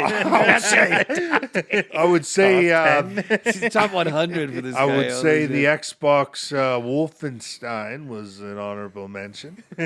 I would say Aliens vs. Predator on PC is very close into this category. But I'll tell you what. Oh, my God. Just pick number 2. Number 2 is NHL 96. Okay. It's one of the first games where you can actually create your player. You can simulate a season. The only thing that sucks about NHL 96 is when you simulate a season, Wes Waltz is always like the leading scorer, which is the gayest thing in the world. So Not that. Not the gayest thing. The ungayest. Like, gay isn't happy. the so most gayest thing. The unhappiest thing. Are we trying to be politically correct here? A little bit. I'm telling you, I don't offend anyone when I say this. I don't want to offend Because nobody. nobody's listening. I'm just saying. Okay. NHL 96 is your silver medal, your gold Okay. medal game, your gold medal video game. No more honorable mentions. I would say Donkey Kong Country. Honorable mention. Mario Karts. Fantastic game. Fantastico. And Super Mario Deluxe on the new Nintendo. I honestly, I didn't think the podium top 3 video games all the time would be this difficult, but it sounds. But You're making it incredibly difficult, and I'm realizing how many games I love, and like I could add as honorable mentions. yeah, but I'll tell you this. This one is, I knew 100% sure this is my gold. This is my rotten soldier. This is my sweet cheese. This is my good time boy. It's Laszlo. Good time, boy. Laszlo Cravensworth. Let's hear it. Real. Super Castlevania 4. It's really Super Castlevania. Super 4. Castlevania. That was on Super NES, eh? That's Super Nintendo. It was the first Castlevania on Super Nintendo. And to me, it was basically the game that, you kind of wanted a little bit more out of Simon's Quest. You kind of wanted, like, out of Castlevania, on Nintendo. It was cool. You got the feel and stuff like that. But in Super Nintendo, it has everything. It has the battles. It has the scenic. It has the gameplay. And everything is just calibrated perfectly in that game. I'll tell you what, it's not as hard as Ghouls and Ghosts. Ultimately, one of the hardest games of all time. Yeah, and purposely made hard so you freaking Back when video games were hard, and there was no cheats out of it. Yeah, well, you know what I found out about that? invest insane amounts of time. You know what I found out? This is an actual thing. Blockbuster and them, they would invest in these game developers to purposely make impossible games to force kids to continually Pumping quarters? rent them out Yeah, rent them out, pumping quarters. over and over and over and over and over again to rent them out because they can't beat it. So I'll tell you what, Super Castlevania, a tremendous world. I love vampires. I love the Belmonts. I love the quests, Like I picked Odyssey. I love sports. I picked NHL. But there's something about living in an entire reality with vampires and ghouls and Draculas and things that go bump in the night. I could see myself when first playing that game in my basement, and how you're living in the reality and like the lights are off and you're like, you're whipping these little, bats out of the sky. It's like one of the greatest things, that you can live in. Even the music, like down, down, down, down, down, down, down, down, down, down, down, down, down, down, down, down. Yeah. Oh man, that music gives me chills every time I hear it, You ever see that one vampire meme where it goes, how are these vampires so rich? And someone comment, if you've been alive for 500 plus years and you're still poor, just step in the sun. It's true. Take a walk in the sun. Just take a walk in the sun. You failed as a vampire. You failed. Okay, failed so miserably. those are Tim's podium top 3 video games of all time. Definite recency bias towards when he was a kid playing games. Castlevania 4 on Super NES, NHL 96 Super NES, West Walls. I don't know how you did it. And then number 3 was Assassin's Creed Odyssey on Xbox. Assassin's Creed Odyssey. All right, that's pretty sweet. Thank you, Tim. We got through that and all your thousands of honorable mentions. Offend anyone. So, Jeremy, Perm, Chugger, what are your top 3 video games all time? Okay, bronze probably have to be Doom 3. Doom 3. Okay. Yeah. That's a good one. That's an amazing game. I And, love that game. That game scared the shit out of me. That'd be my first game I ever Like, scared. Hey, did you ever like hit pause? Like when you're playing it at night and it's just dark. No, I just dropped the controller. No, because you know when you hit pause, this thing tripped the shit on me. Because one time I hit pause, and I forgot what I was doing. It was in the basement, and I kept hearing voices. Like I was like here, like I thought I was going insane. It was the game. That's what's crazy about it.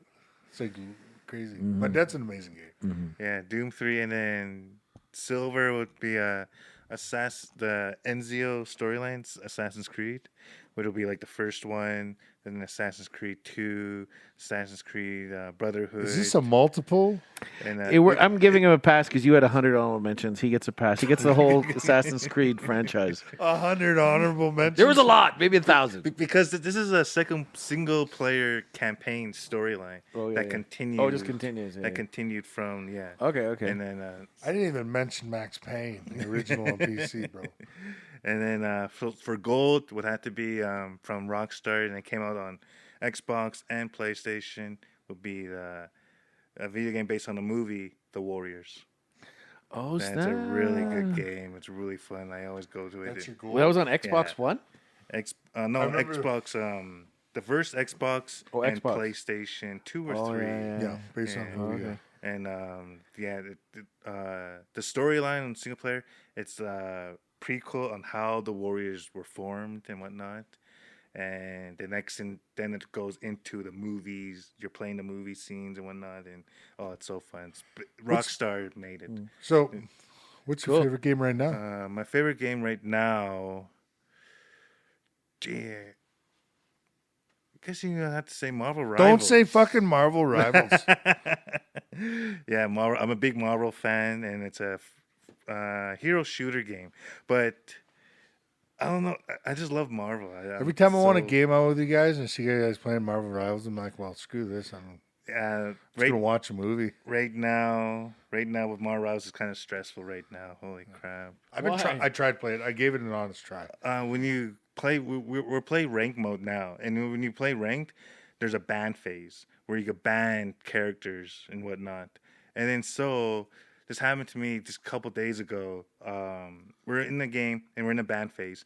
And here you could select heroes you could play before the ban phase. And before the ban phase starts, you get 5 seconds to pick which hero do you want to play. Then as soon as after that 5 seconds, okay, now which hero do you want to ban? So on my team, there's when you play, there's heroes, there's tanks, and there's damage.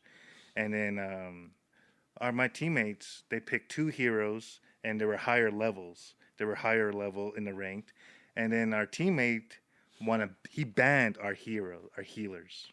He banned our higher rank healers. And then next thing he put in chat, sorry, I misclicked. And so we end up losing the game. And then he was like, oh, you guys suck. He's blaming us that we sucked. And we told him, dude, you banned our top healers. What are you talking about? Oh, it was so annoying. Yeah, I know that. And one of those healers are Marvin Gaye. And in here, Sexual healers. You know those games you said that those developers, they do actually purposely create games to be harder? One of them was Lion King. That was so on hard. Genesis? Yeah. On the hard mode, yeah, it was hard. But that was back in the day when, like, the only way you could get cheat codes was from the Nintendo Power Book. Remember that magazine they had? Genie? They had this magazine, and then they had walkthroughs in the magazine. Game Genie that you And put then- the game or in, the just Game Genie. Put it in the cartridge? Or you had to call Nintendo they're up, talking about and us. you'd have to talk to some of their experts to get them tips on how to pass levels. That was the only way to get through. Now you can just find a walkthrough. But that developer for the Lion King game, he did admit personally. Yeah, they made those games hard. man. Partnerships with Blockbuster probably too. And here with that game, you start as a cub, and as soon there's like I played that game. I love have that never game. gone to the adult. You never got to adult Simba? I don't know. And here, when you get close, you start all the way because there's no save. Yeah. Because there's no save. You know Yeah, what? you get the lives you get, and that's it. Just try to- Honorable mention. Honorable mention would probably be growing up, I was always a PlayStation guy. PlayStation 1, 2, 3. I stopped at 3, then switched to Xbox. Metal Gear Solid. Oh my And, goodness, forgot about that. Serious. And then so I would always play Frogger. Frogger, really? Honorable mention would be Frogger. Holy old school. Hot Shots. And then N64 Star Fox. Star Fox is a good one. And honorable mention of It was so much better on N64. Yeah. Like, it was good on Super NES, but How about GameCube? I had a GameCube. Oh, my favorite game on GameCube was probably Lord of the Rings, the Two Towers, Return of the King, and I only played one NHL game on GameCube, and that was NHL 06. And then on the controller on the GameCube, Yeah, that weird controller. those yellow buttons, those directional buttons are your move sets. Yeah. And it was pretty cool. Yeah. One of the low-key favorite NHL games was PlayStation NHL Face-Off 97, where they had like the announcer do Crazy for the Stars. Yeah. Whenever you score, he'd do like the famous like. Yeah. I don't know. The one that didn't make sense was Wayne Gretzky, because when Wayne Gretzky would score in a game, because they didn't have play-by-play yet, it came in '98. But the funny thing was when Wayne Gretzky, like when Pat LaFontaine would score, he would do the Rick Jenneret, Pat LaFontaine. Yeah, they had all the good announcer calls. Yeah, in there. and then like they even did like Zdeno Seeger. So I get a kick out of that when you play against Edmonton. Yeah. But because that was their best player on the game. But I got Wayne Gretzky didn't make any sense because you play like an All-Star game. Wayne Gretzky will score, and all you hear is Wayne Gretzky. And you're like, doesn't make any sense. Like, why? Because You they were a Flames fan. But when when Mario Lemieux would score, because Mario was in the game, Mario Lemieux! You do the whole thing. He did Theron Fleury pretty good. Yeah, no, that was a good game. Funny, but NHL Face-Off low-key was a great franchise. I wish there was more franchises in the NHL game, because EA been lacking for a long time, and there's no competition since EA when they Wayne had Gretzky hockey was competition. I liked Wayne Gretzky hockey as a divergence from the EA model, top down. Yeah. Because remember, Wayne Gretzky hockey was like you weren't top down. You were your just broadcast. No, you were right over top of the head. You were right over the camera following. Oh you, yeah, okay. right. I liked that because it was a new change. And then 2K hockey tried it the same way. How about Stanley Cup? Remember Stanley Cup? No. That's the one where you're behind the player. Yeah, that was Wayne Gretzky was like that. But you were just raised behind him. And then 2K started, but then EA bought the rights for all hockey, and they fucked us over. And EA stinks. I don't like Yeah. EA. EA 94 was the best. I like. I'm surprised nobody 96. said that. 99. This is a harder podium than you think. out of that. I have so many games that I've spent countless hours on that I want to I'm really having to And plus, be conservative here to pick. Not only that, the games I said, they're all single player. And the multiplayer, my first multiplayer online live playing with randoms was Call of Duty. Same. And that was Black Ops 2. or I played World at War. the OG Tomb Raider on PlayStation. That was a wicked game. They're So we ain't even many. talk about Grand Theft Auto, because I don't know, Grand Theft Auto is its own thing. Yeah. It's not necessarily a game. It's its own. Like an RPG role-playing game. It's Open world. Yeah. It's just if you want to live another life, just play this game. You're literally living another life. You can customize it how you want, and you can do all the be things whoever you the hell just you couldn't wanna do in be. regular life. Yeah, Do whatever the hell you want to do. it's its own category for sure of type of game. Kind of like World of Warcraft. It's its own kind of Yeah, in a way, but then that one's high fantasy. This is high fantasy. you're a person in a city with human conditions in a contemporary civilized world. It just reminds me of that South Park, that World of Warcraft episode they did where Randy Marsh decided to play World of Warcraft and he was playing it at work. Oh, and then Stan was the best player in the game, and then Yeah, but here in this scene where Randy Marsh is playing it at work, and then his coworker's like, "What are you doing, Randy?" He's like, "Oh, I'm just playing World of Warcraft." What is that? Is that a nerd game? It's not a nerd game. In here, I'm a nobody.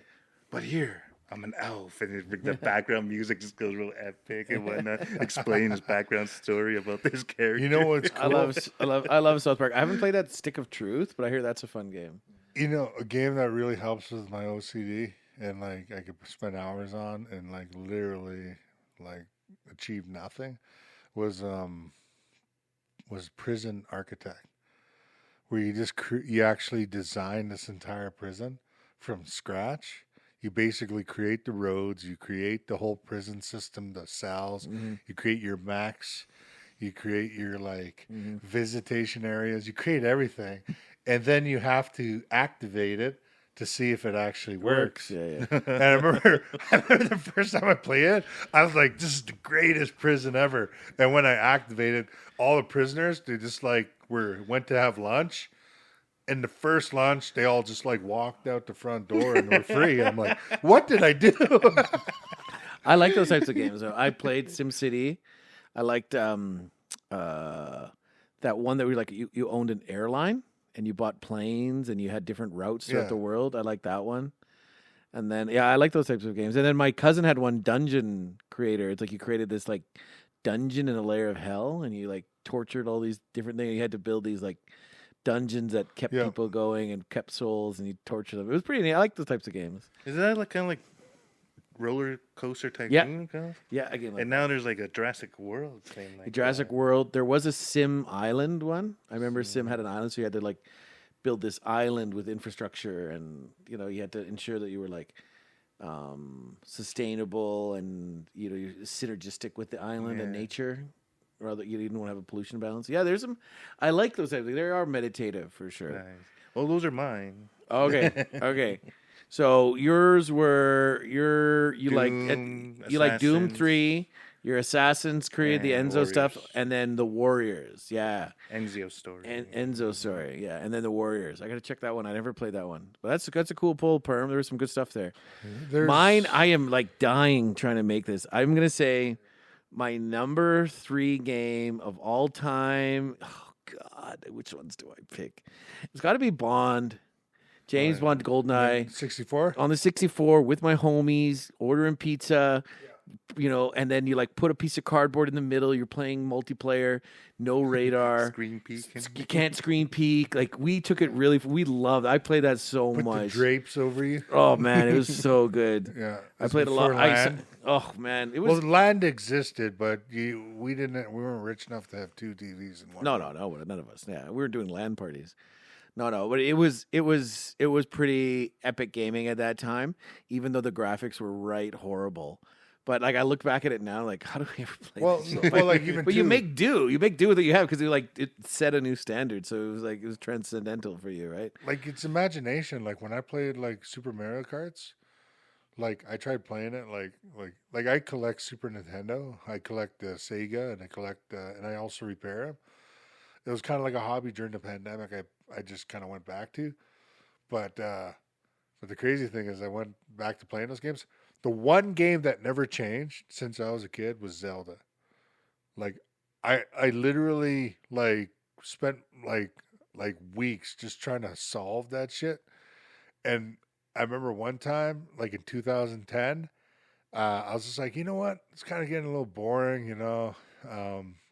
with the gaming nowadays. I'm gonna collect Super Nintendo again. And one of the games I went after, I found Zelda. Bro, I literally I woke up one Saturday, and the missus and the family had to go to the city to get, do some stuff or whatever. And I was like, you know what I'm going to do? I'm home alone. I'm going to slap on Zelda. I'm going to, go into my childhood. And literally, I woke up, played it, and I looked outside. It was midnight. I'm like, I got to get rid of this thing.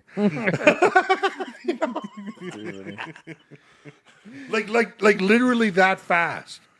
I jump on it, and then I wake up it's freaking 9 a.m. I'm like, get on it, and I look out the window. It's midnight. I'm like, where did the day go? That's why I'm not playing this game ever again. I got to put it away. I have it at home. I just don't play it. I collect it, but I can't play it. So if I want to stay married. So my second place, this is a hard one because part of me wants to pick NHL 94 on Genesis so bad. And remember the 6-button Genesis controller? I remember I had that one. That one was so much better contoured for your hand. Oh God, I loved the Genesis. And nobody else had it, so I've had to learn how to get good on NHL 94 on Super NES. But I would say that, but I am a Sega fan. I bought the Dreamcast. A lot better quality. Slightly better quality. Honorable 16-bit. mention to 2K, because 2K basketball and 2K football that became the engine for Madden that we know today, that style of Madden, was pioneered by 2K Sports. and same for 2K basketball. The 2K basketball, 2K1, and 2K football were amazing on Dreamcast, but they're my honorable mention. But the game that really got me and my homies was Soul Calibur. Soul Calibur 2. That fighting game, fuck, that was so much fun. I got so good at that game. We'd fucking stay up Friday nights. Like, it had a match counter when you just battle your friends and count how many matches you guys would play in a night. We'd routinely have I like didn't even 150. get into the fighting games. Oh my goodness! Yeah, exactly. There's just so many. Like Mortal Kombat, Yeah, like 1, Mortal 2, Kombat. 3. Bro, I worked at Video Game Trader as a kid, and I remember they had a Mortal Kombat machine. And then I don't know how many times. The one in like Lake Bonta Vista. No, the one in Forest Lawn. Or the one in Forest Yeah, Lawn, the but original. connected to the super, the what was it? It wasn't connected. It was just in that strip mall. In a strip mall. It was in that strip mall. Oh, 17th. across from that, that pawn shop. There was a lot of pawn shops. It around. wasn't there yet. The superstore pawn shop. No, it wasn't there yet. No. Yeah. But there were a lot of pawn shops, and it was a different community then. But The one I that's played- run by the Klingon.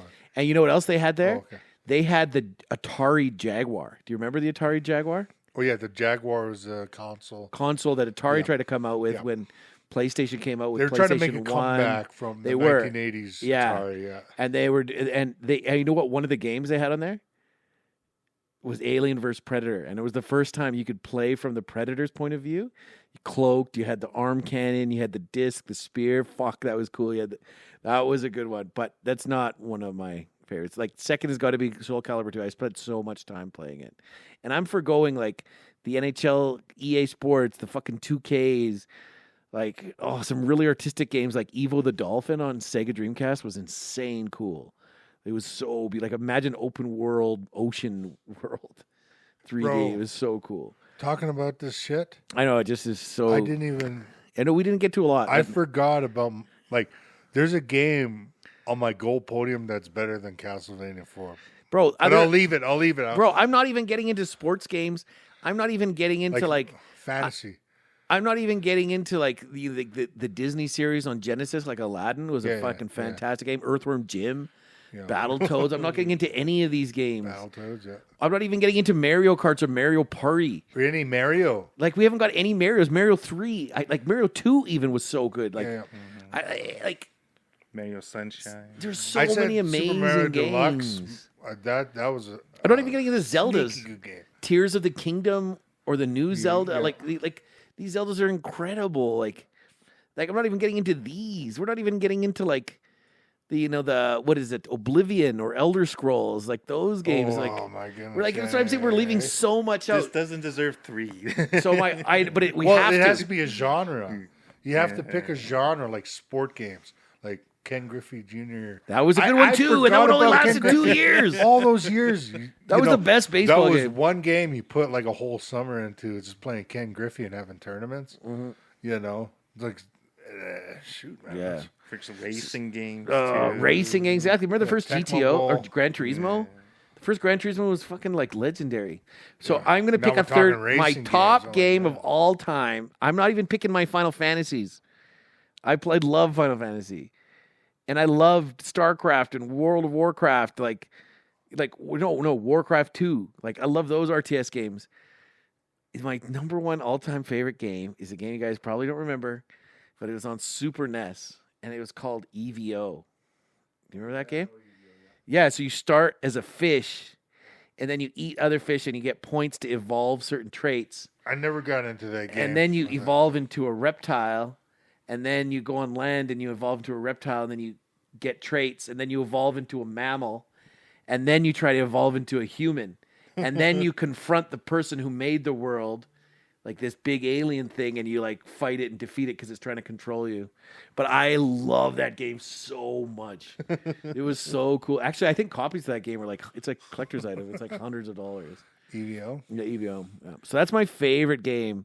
And I was a killer at World at War on Dreamcast when it came to playing Yeah. Call of Duty. Oh my God, I'm so addicted to that game.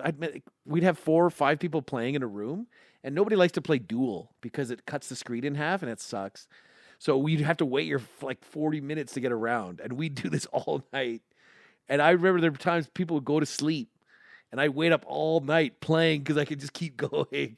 And they'd wake up, are you still Just playing? keep Yeah, I'm going. still playing. But that's how I got good. I was a fucking legend. Like our name on it was Your Mom, like Your Mom. That was our name, the original Your Mom, and like people sort of have this copied that name so many times in so many games and so many weird like derivatives of it. But I got fucking good. And then there's like another genre, zombie games, like Dying Light. I haven't played it. You never played Dying Light? No. I thought you guys were going Left to talk for about that Dead. one game where you guys are like investigating ghosts. Well, that's Oh, like Phasma. right now. Yeah. But I see how it sounds like it's fun. But like that's the thing. Technology has come so far since the 80s. See, that's where it In needs 40 categories because there's a time where there's no internet. Is it category? Is it genres or is it eras? Should we really be doing podiums there's in eras? there's styles, 80s games, 90s like, games. If you're going genres 2000s, 2010s, or style of 20s. play, open world, bro. This is the first one we did where it's just general. Your favorite. Open world, all time it isn't even Grand Theft Auto or Assassin's Creed. Open world is Shadow of Colossus. That game was amazing. That game, we were living in the city here, and Rogers was like closing down, so we rented like a bunch of PlayStation games, and Shadow of Colossus was one of them. And bro, me and my roommate, like we played that game for like 6 months. Over like yeah, that game was pretty awesome. like that was our reality. My cousin Like, Dave had showed me that game. Yeah. that was such a crazy game, man. Yeah. And So it- what is the premise? Like you're like this like adventurer and you're like hearing about these like giants creatures that live in this world and So- you have to defeat them. So from what I remember, the premise is like what happened is that you're a person that you love passed away, and you have to travel to this like mythical land, and you almost lose your life doing it, but you have to get to this land to where you almost get to these ancient gods or something like that to try to get them to give life back to the person you love. So they give you a task. They're not just going to bring the person back. They said in order for us to give life to this person, you're going to have to complete a task. You have to defeat all of our colossuses. So you go and you battle like 12, colossuses in Is it order. Colossi? Colossi or Colossi is like kind of like Plural. the Greek, but It's plural, right? yeah, or whatever. Colossus. I'm not familiar with the Colossus language, but the world itself, the artistic, from even now, I know PlayStation 4 did a redux of the graphics to it. I never played that version because I'm not necessarily a PlayStation guy. Certain games I wish I had PlayStation, like Spider-Man, like Miles Morales in the Spider-Man game. I wish, I was a PlayStation guy so I can play those games. But I'm not like the guy who buys every console. I just collect old consoles because that's more realistic than buying an It's $800. $800 fucking machine now. Yeah, dude. yeah, And then you don't even own the physical games now. Yeah. I can't believe what they're fucking trying to do to us. Like you can't even own the physical copies. Like, oh, it's easier. You can just take away the ones you don't use anymore, and they're just all in the cloud. Fuck, they're just making you pay subscription to have games. Before we used to own the fucking copy of the games. And it was finished. It was finished. That's the key. When a game came out, it was finished. The developers, that's what it was. They weren't adding DLCs. They weren't, it wasn't like, oh, we'll just pump it out and we'll fix it later. Like, that's modern games today, especially online games. We'll pump it out and then we'll fix it later. So the first version you play is just crap. And it usually turns like I remember there's this huge hype for this this space game called what was that game called? It was a space game. It had the most hype of any game. Like Oh, it was a Bethesda game. it was a It was that open world, Space open game, like, universe where it you go to actually- different planets and you yeah. harvest And materials. It's like something sky, something like that. You No, build your Star. own spaceship too. Yeah, you had your own spaceship, Yeah. Star something, No, sky. Star Sky or something, It was Skyborn. It was a Bethesda game. It's like Skyman or Skyland? no, Skyman or Sky- Mansky or Dive? Mansky. I'm just kidding. yeah. Let's see. No Man's Sky. No Man's Sky. No Man's Sky was in like production hell, but it was like supposedly going to be the greatest game ever because it had so many worlds that it created so many worlds that it'll be impossible for everybody to almost Starfield. No. It's called No Man's Sky. That was the most hyped space game of all time, and it fell flat on its face. It was a great game. Like, now it's actually a good game if you want to try it out, but it's not the game that we all envisioned. But I remember playing it, and I'll tell you what, I spent like 4 hours like figuring out how to leave the planet, and I was like, screw this game. I kept dying from lack of oxygen on that game. It pissed me off so What was bad. it called?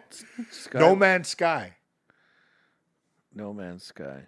But yeah, it's just so hard to pick. There's so many great games. No, like And like, if anything, like we didn't even like touch PC even.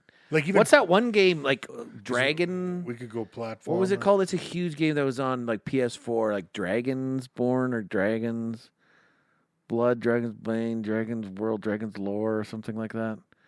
I don't know. Like, that's even a huge game. Like, there's just so many like that we miss, and like open didn't open get to world. play. You could go open world. You're looking. we didn't at even talk fucking- God of War. Like Yeah, the first God of War. Like, do you remember the first time you played that? How easy it was, and how fun it was, and how addicting it was, just because like it was just so easy to get through the combos, and the battles seemed so wicked, but you seemed like you were never in doubt. Like, there's just so many amazing games.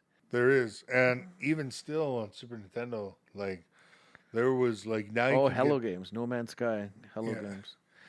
It has a 9 rating on Steam. That's just something. It actually now it's actually not a bad game, but when it first came out, it was almost unplayable. The tough thing about it, it's not like a game you just pick up and go. You have to really figure it out. Yeah. Well, and because it makes sense. Because it says yeah. like you wake up with amnesia on a different planet. Stellaris was a game you can pick up and go. You should see Starfield though for Bethesda. That one is pretty huge. That's like this massive network of like. Yeah, I seen the game. Yes, It's huge, and they want other people, the fans, to kind of contribute to it.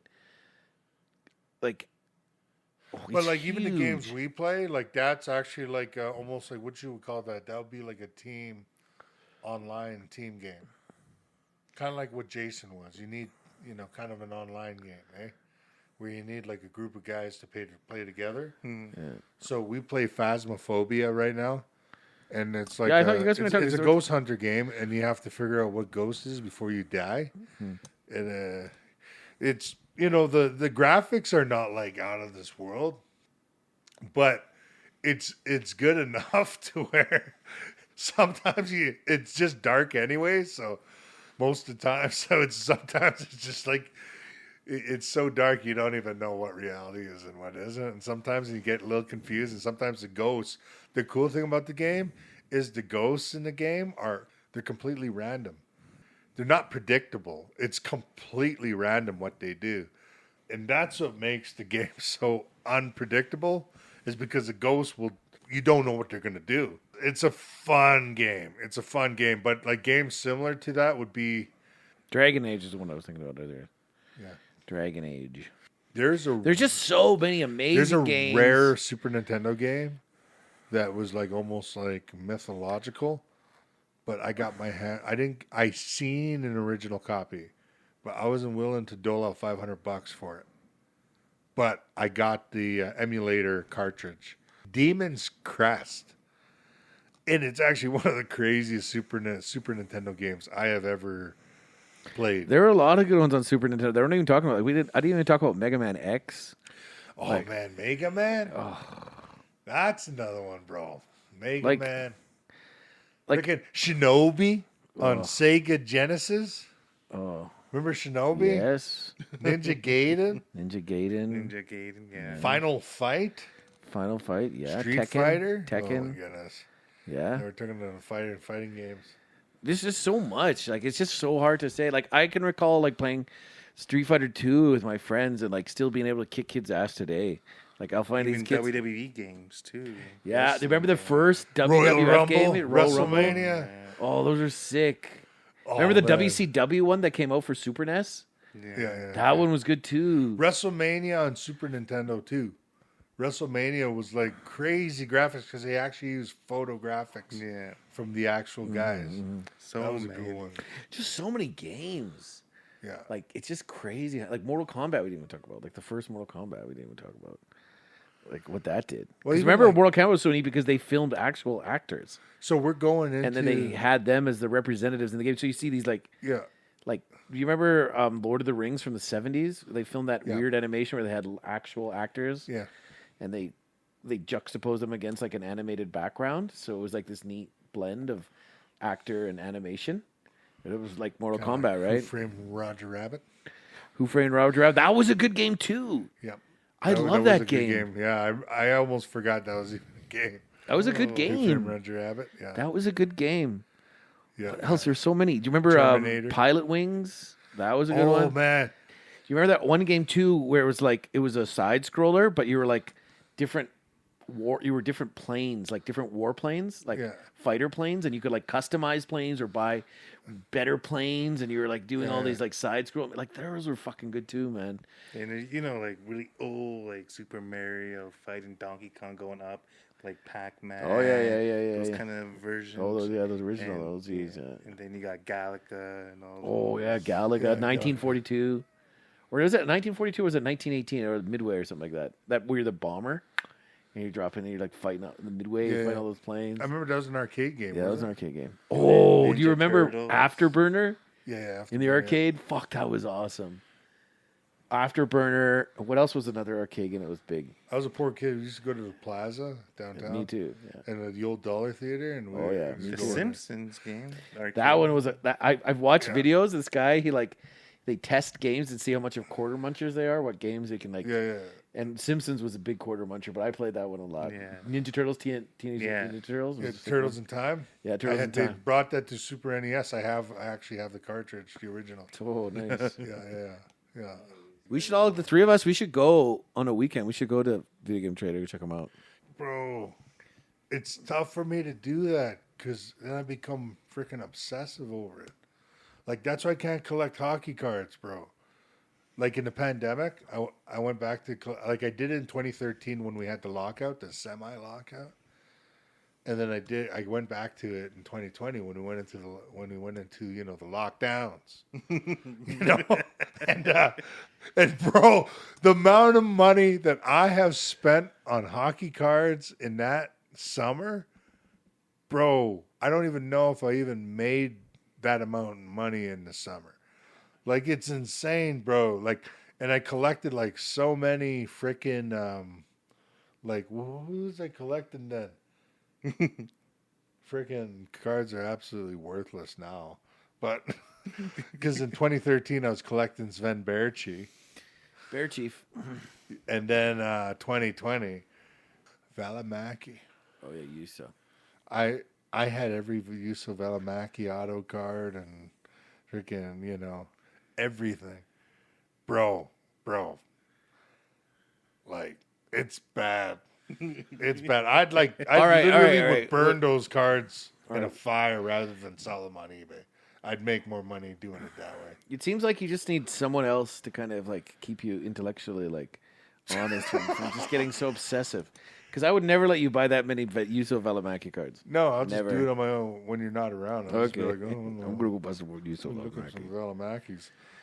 Like right now, I'd be loading up on Coronados. No way.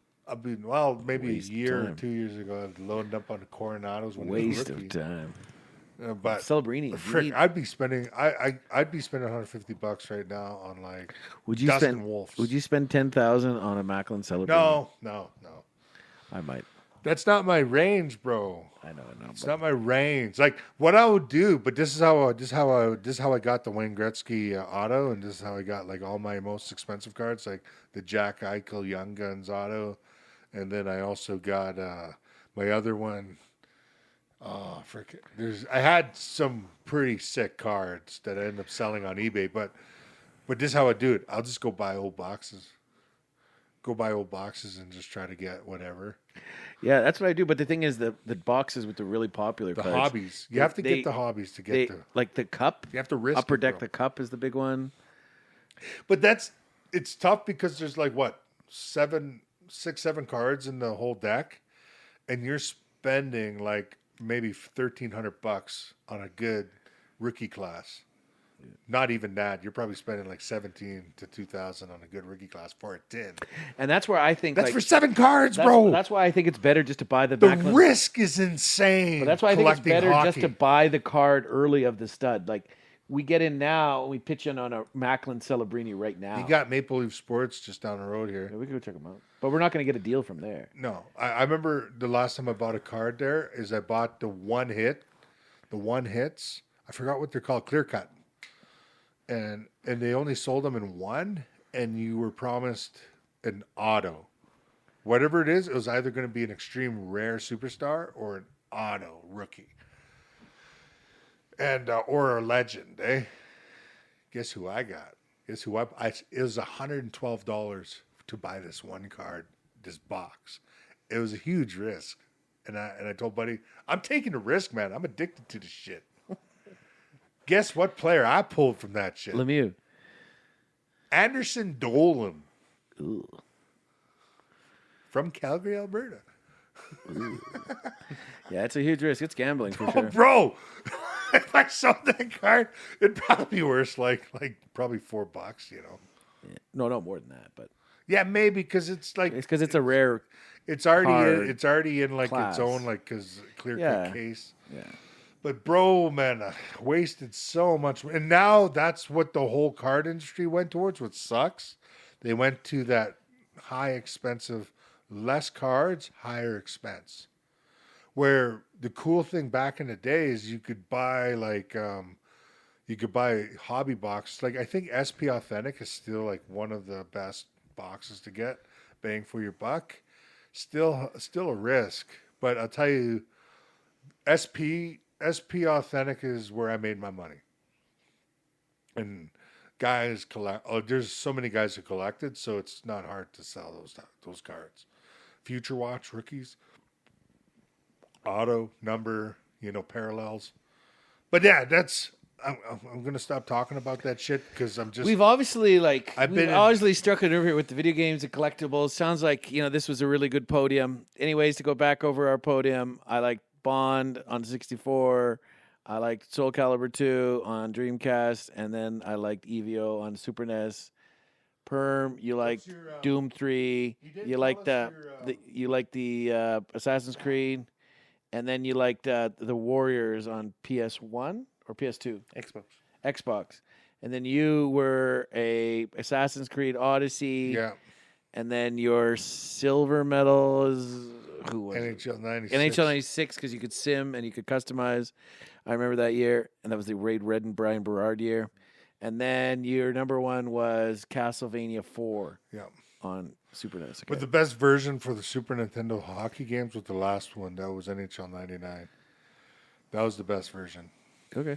Because, hey, they don't even do it in today's NHLs. That's how slack EA got. But in those versions, you could actually play the All-Star Skills Competition, Oh, yeah, I remember that. which was sick, That bro. was You could pretty do sick. the The skills fastest skater. You could do the hardest shot. Yeah. You could do the relay. Do you remember the Olympic games they used to have? They used to have like Olympic games, and you'd have to like do these weird feats and you like neat button mashing combos. There were some good ones. There's just so many good games throughout history, and it's only it's been what 50 years of games since the 70s.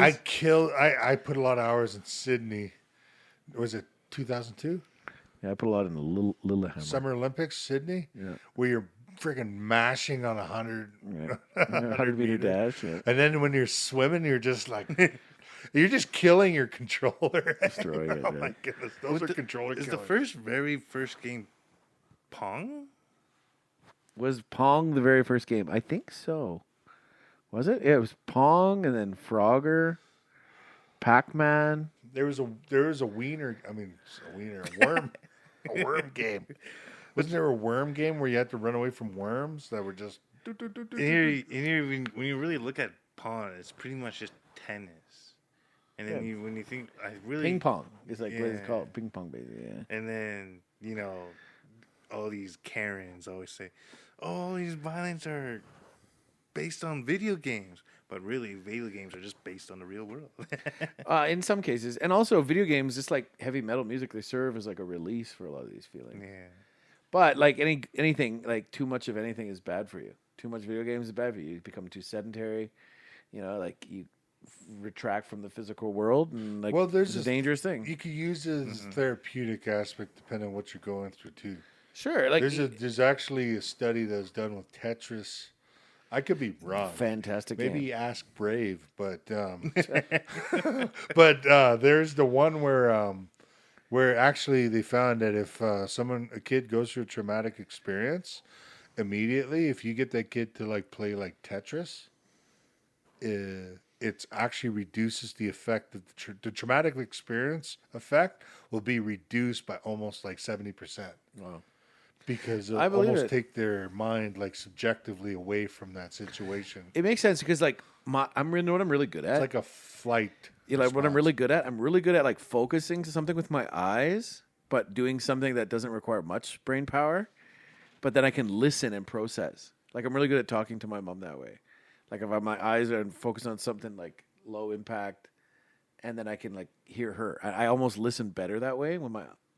It's like It's one just of weird. those things where you need to read when you're taking a shit. That's true. Always.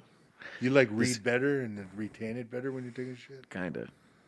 You know, This really got off the watch rails. your, we really you abandoned. watch the shorts You know how a long little this one is? harder when you're taking a shit. This is gonna. J-Ro's There's gonna hate no this one. This is overtime. 2.5 hours. There's no overtime unless you guys want to do an We're overtime. gonna put J-Ro to shame. This is a 2.5 hour. We're gonna break the record. We're gonna do a 12-day podcast. Let's do it. Yeah, A marathon podcast. We can and do all we're gonna talk about is nothing. And then when we're gonna sleep, we'll just put the mic close to Flames highlights. I'm no kidding. Like right now, the time is 11. You just have to sleep in shifts. It's 11:30 It's 11:30. p.m. right now on Friday. It's February 6th. I've been up since 1 a.m. Why?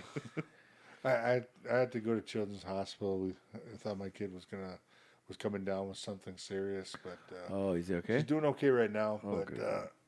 But other than that, like I've been, Goats is one. we've been going. Let's since wrap it 1 up a.m. then. No overtime. We'll talk That about the doesn't Olympics mess me up. later. I could do overtime. Let's do a quick overtime. Okay, then wimps. end the third period. Wimps. I remember listening to the JR. He was like, "Where's the horn?"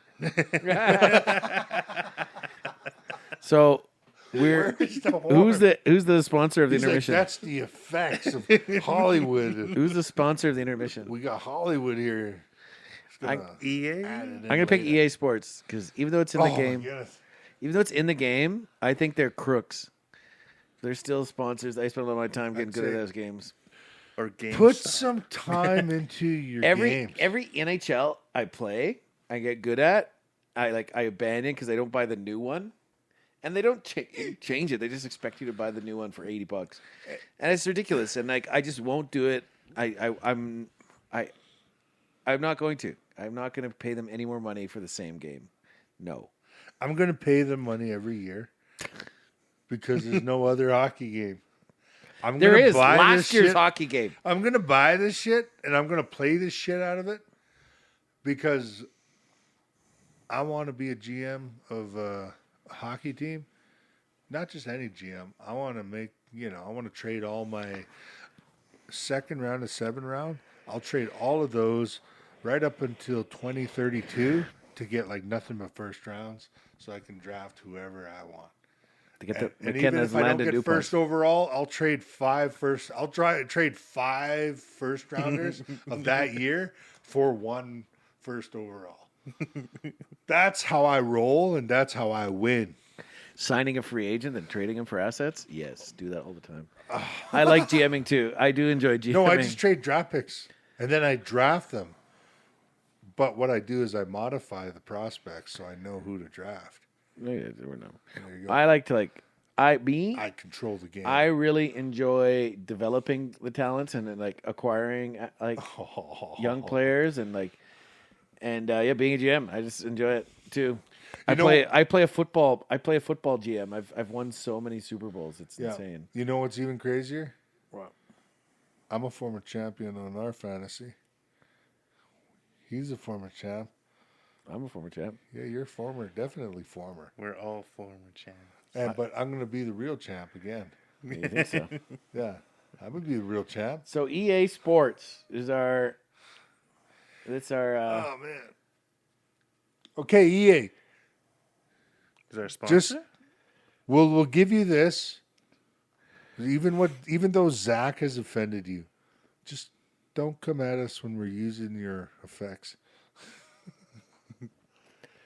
So, hit the horn, overtime. Oh my goodness. Okay, the face-off. Perm, you won the face-off. Olympic Malicious. hockey. What do you think's going to happen? What are you looking forward to? I'm actually expecting refs. I'm been told that we're getting Europe refs. We're getting NHL refs.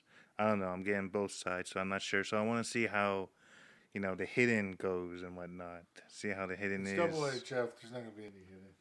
So that's what I'm expecting, just to see. Well, you never know. Yeah. Because See how Tom Wilson, Bennett, and Marchand. Wonder if that's going to be a line. I wonder if Will they're that be- loaning. That could be quite the line. I wonder if they're loaning NHL refs. Yeah. You think? I'm not sure. But again, because that's what I heard. I heard there's supposed to be NHL refs. Then I heard it's supposed to be, IIHF's refs. That's what I've been told. But I haven't got the confirmed. So I'm not sure. So the tough thing about if there's any hint of like contact to like near the neck to the head, like they're ejected. Like speaking of, like I mentioned that the last big hit in the Olympics would have to be Yager and Ovi. That big open ice center ice hit. That's the biggest. And there was- Shanahan and Yager, 98. but like recent, like last, like that was like 2014, right? Well, Yager's always getting nailed in there, eh? No. But that was like the biggest hit and whatnot. Yeah. And then there was no penalty. So now everyone's we haven't seen the Olympics in 2 years after that. So we don't know if it's changed or not. We're This just is the first Olympics since what, 2014? 14. Yeah. Really? This is the first Olympics since 2014. We missed 16. that we've been We allowed missed to NHL. 2020. So I would still think it's not quite official because we don't have Russia involved. But Yeah. what we got is like 2014. So Canada ran the show in 2010. We ran a show in 2014. So we missed 16, and then 2020, and then Oh, it was 2006 where we crapped the bed in Beijing Turin. is 2022. This is the last time we were in Italy. We crapped the bed and got put out by Swiss. That's when Jerome McGinley was it Niedermeyer captain or Jerome? But that was Jerome and Niedermeyer's team. that was the Olympic role line. That's when they didn't pick superstars. They picked like Bertuzzi and other players for roles and whatnot. That was when Gretzky was picking the players. That's 2002, wasn't it? 6. No, 2006. Well, yeah, it might have been. You might be right. It was Gretzky, but Gretzky was also the GM for 2002 Oh, okay. when they won it for the first time in like however many years. They had Mary Lemieux, Yeah. Al McInnes. They had like Eric Lindros. They had Theron Fleury. They had like a whole stack. That was Salt Lake City. Yeah. 2014, Sochi, yeah. Sochi was the last time we... And that was pretty much the last time we saw like a big hit in the hockey Olympics. Bro, Jonathan Toews, best hockey player in the world in 2014. In the world. The Olympics proved it. Jonathan Toews was the best hockey player in the world. And Carey Price was the best goalie in the world. Oh, why don't we have a good enough goalie like Terry Price anymore? You know We don't why? have any goalies, man. You know why? Logan Thompson? Ugh. Because we don't care about developing our goalies. We don't care about developing anything other than skilled rich kids. They're the most Stupid. devious bastards. Human bartender Jackie Daytona. Well, we don't have any Ed Belfours. And I'm We also certainly don't have any Curtis Josephs. no. We don't have Martin Brodeurs. Don't have any Tugger Nuts. I'm also curious. Like, we might not even see Canada versus U.S. in the Olympics. No, they're in a different pool. Yeah. So it's like, We'll have to see them in a medal game. yeah, But tell you what, if they do meet, guess who's winning? Canada. Canada. No, not a chance. This guy, this is just... I'm being honest with you I know you're guys. being honest, but I just think you're off base. But I they'll think be Canada- close. But they were lucky with injuries because now they got Bennett on the team. They're actually respectable. They got Jarvis recently with I think Point. Shifley would have been better than Jarvis. Shifley is a travesty. I agree with you from the last pod that Shifley should he is a one package deal. He's like the closest that Winnipeg's ever going to see to a Dale Howard Chuck. You know, like in Sochi, PK Subban did not see any ice time. Same with Fleury. Out of this roster, which players do you think that will not see any ice time? Do you think Celebrini will see any ice time? He's injured. Do you think He's injured. Jarvis will see any ice time? Yeah, he'll probably see ice A time. little bit. Jarvis will see Hagel ice might time. not. Well, I'll tell you the guys who Cooper. won't be seeing any ice time. Sandheim. Sandheim will. Yeah, he might be one of those guys to beat. Well, Harley was a seventh defenseman last in the, and Harley's on there again. I don't think they might put Harley on there unless Sandheim has trouble with the speed of. But Olympic hockey has never been like fast hockey. It's always been played on bigger ice, but this arena is supposed to be smaller. Yeah. But it's ice, smaller than it even comes down to NHL ice. quality of ice. If the freaking, Burners. Mark Stone. Yeah, the guys who are what do you call it? The what did Don Cherry call them? East to Westers. No, the guys like they're danglers, Oh, the Dipsy Daisy Danglers. dipsy doodlers. Dipsy Doodlers. I don't know. The Dainty Doodlers. Yeah. But I'll tell you one thing. I miss Rock'em Sock'em. My favorite. It's going to be Sweden and U.S. in the final. Sweden, U.S. in the Sweden is final. not good enough. And USA is going to win. Who on Sweden's forward group scares you? It doesn't matter who scares you. It's a team. It's a team. Sure. brother. Okay. Well, you know what? Who on Canada? Americans scare me, and Canada Canada scares chokes, me a bro. bit. I don't know about chokes. We just don't have a goaltending situation set up. Well, like we don't know who our goalie is. Who's going to be the starting Gotta goalie? be- yeah, who starts for Canada? Well, Who's- I heard rumors that round robins is Bennington, and then game one they said they're gonna go with Thompson. okay. That's going to be a tough one too, because if Thompson has one kind of like they win, but Thompson like allows a couple, they're gonna go back to Bennington, and Bennington has been atrocious. I don't care how he played in like whatever nations like earlier last year. Like this is the Olympics, bro. This isn't like some favorable North American tournament. That's favored and geared towards your game. Now you're playing European game, and now it's all patient, wait. You're not going to be a lot of scoring opportunities, and these European guys know this game ins and outs. So it's going to be whoever figures out their game in this style the quickest, and I think America has the most dynamics throughout their whole roster to basically just run the show with whoever they go with. And I think Canada has so many holes that half their defense core can't really skate. Half of them do, but also half of them are kind of not perfect defensemen. They're kind of like liabilities. And then also, too, when you look at their forward group, you get, it might benefit Mark Stone, the Olympic style, but the one thing that might be gaping would be like, you have a lot of question marks, You don't know if these guys can handle it. See, It's right- true. right and there- other countries have closed the gap, but it's the same as always. Who wants it more? Who has the poise when the pressure is at its highest? And that's where I think Canada exceeds and succeeds. The Americans don't have many golds on their record. They don't have guys who've been to the mountain and won like that.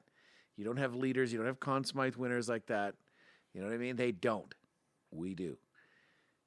And here, with going with that, you said the reason why, because Bennington, I'm going by a goalie expert that said this, Jamie McLennan.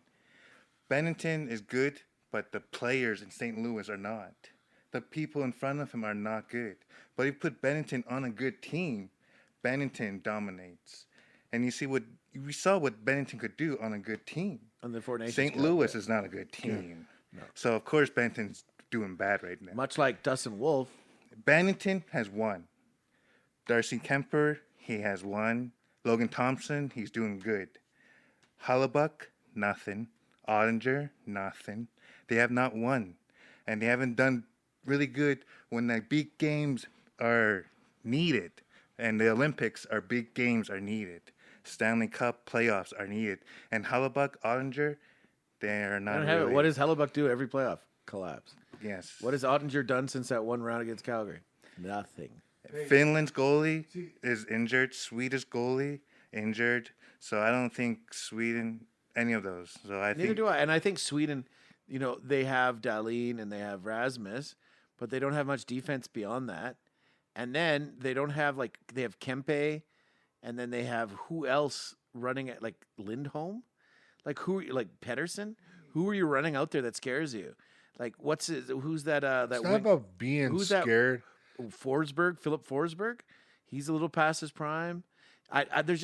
You're hoping that chemistry wins the battle for them, and they gel faster than the other groups, which I think that they need more than the other groups. I think United States has the most talent, but even them, they don't have the top center depth that we have. We have Crosby, McKinnon, McDavid, like that. Those guys, Rick, who are they running at center? Well, Trocheck. It equalizes with the defense because Miller. We have Makar.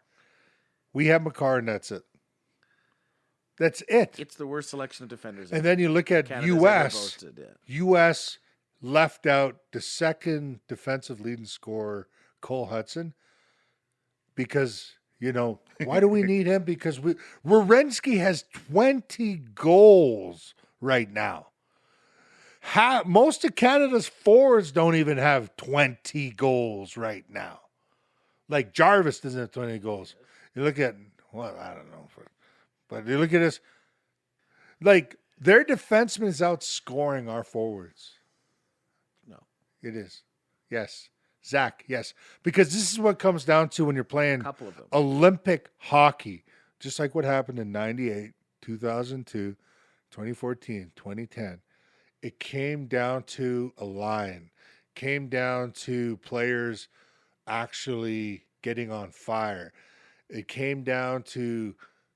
didn't come down to how this team's built or that team's built. It came down to, okay, you have to win one game. You have to win one game, but you have to get there. Canada proved over and over again that they don't get there. They mess up. They choke.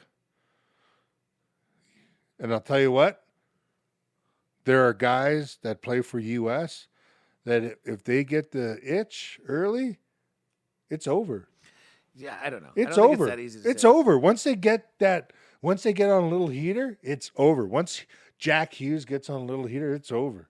Once you get like any of these guys on here, and they don't need much because you got Kachucks on that team that will blow fire into every other player in that roster. I don't know. And you look at this Canada roster. You're really glazing the Americans. No, I'm not glazing them. I'm just saying the facts. Just like I said, Sweden was my favorite in the World Juniors, and they won it. Only because it was the perfect storm. Okay, this is the problem. This is not NHL hockey. This is Olympic double IHF hockey. That Four Nations tournament that Canada won was NHL hockey on the North American soil with NHL, basically all NHL. There wasn't much of double IHF involvement other than the name to allow them to use the rights.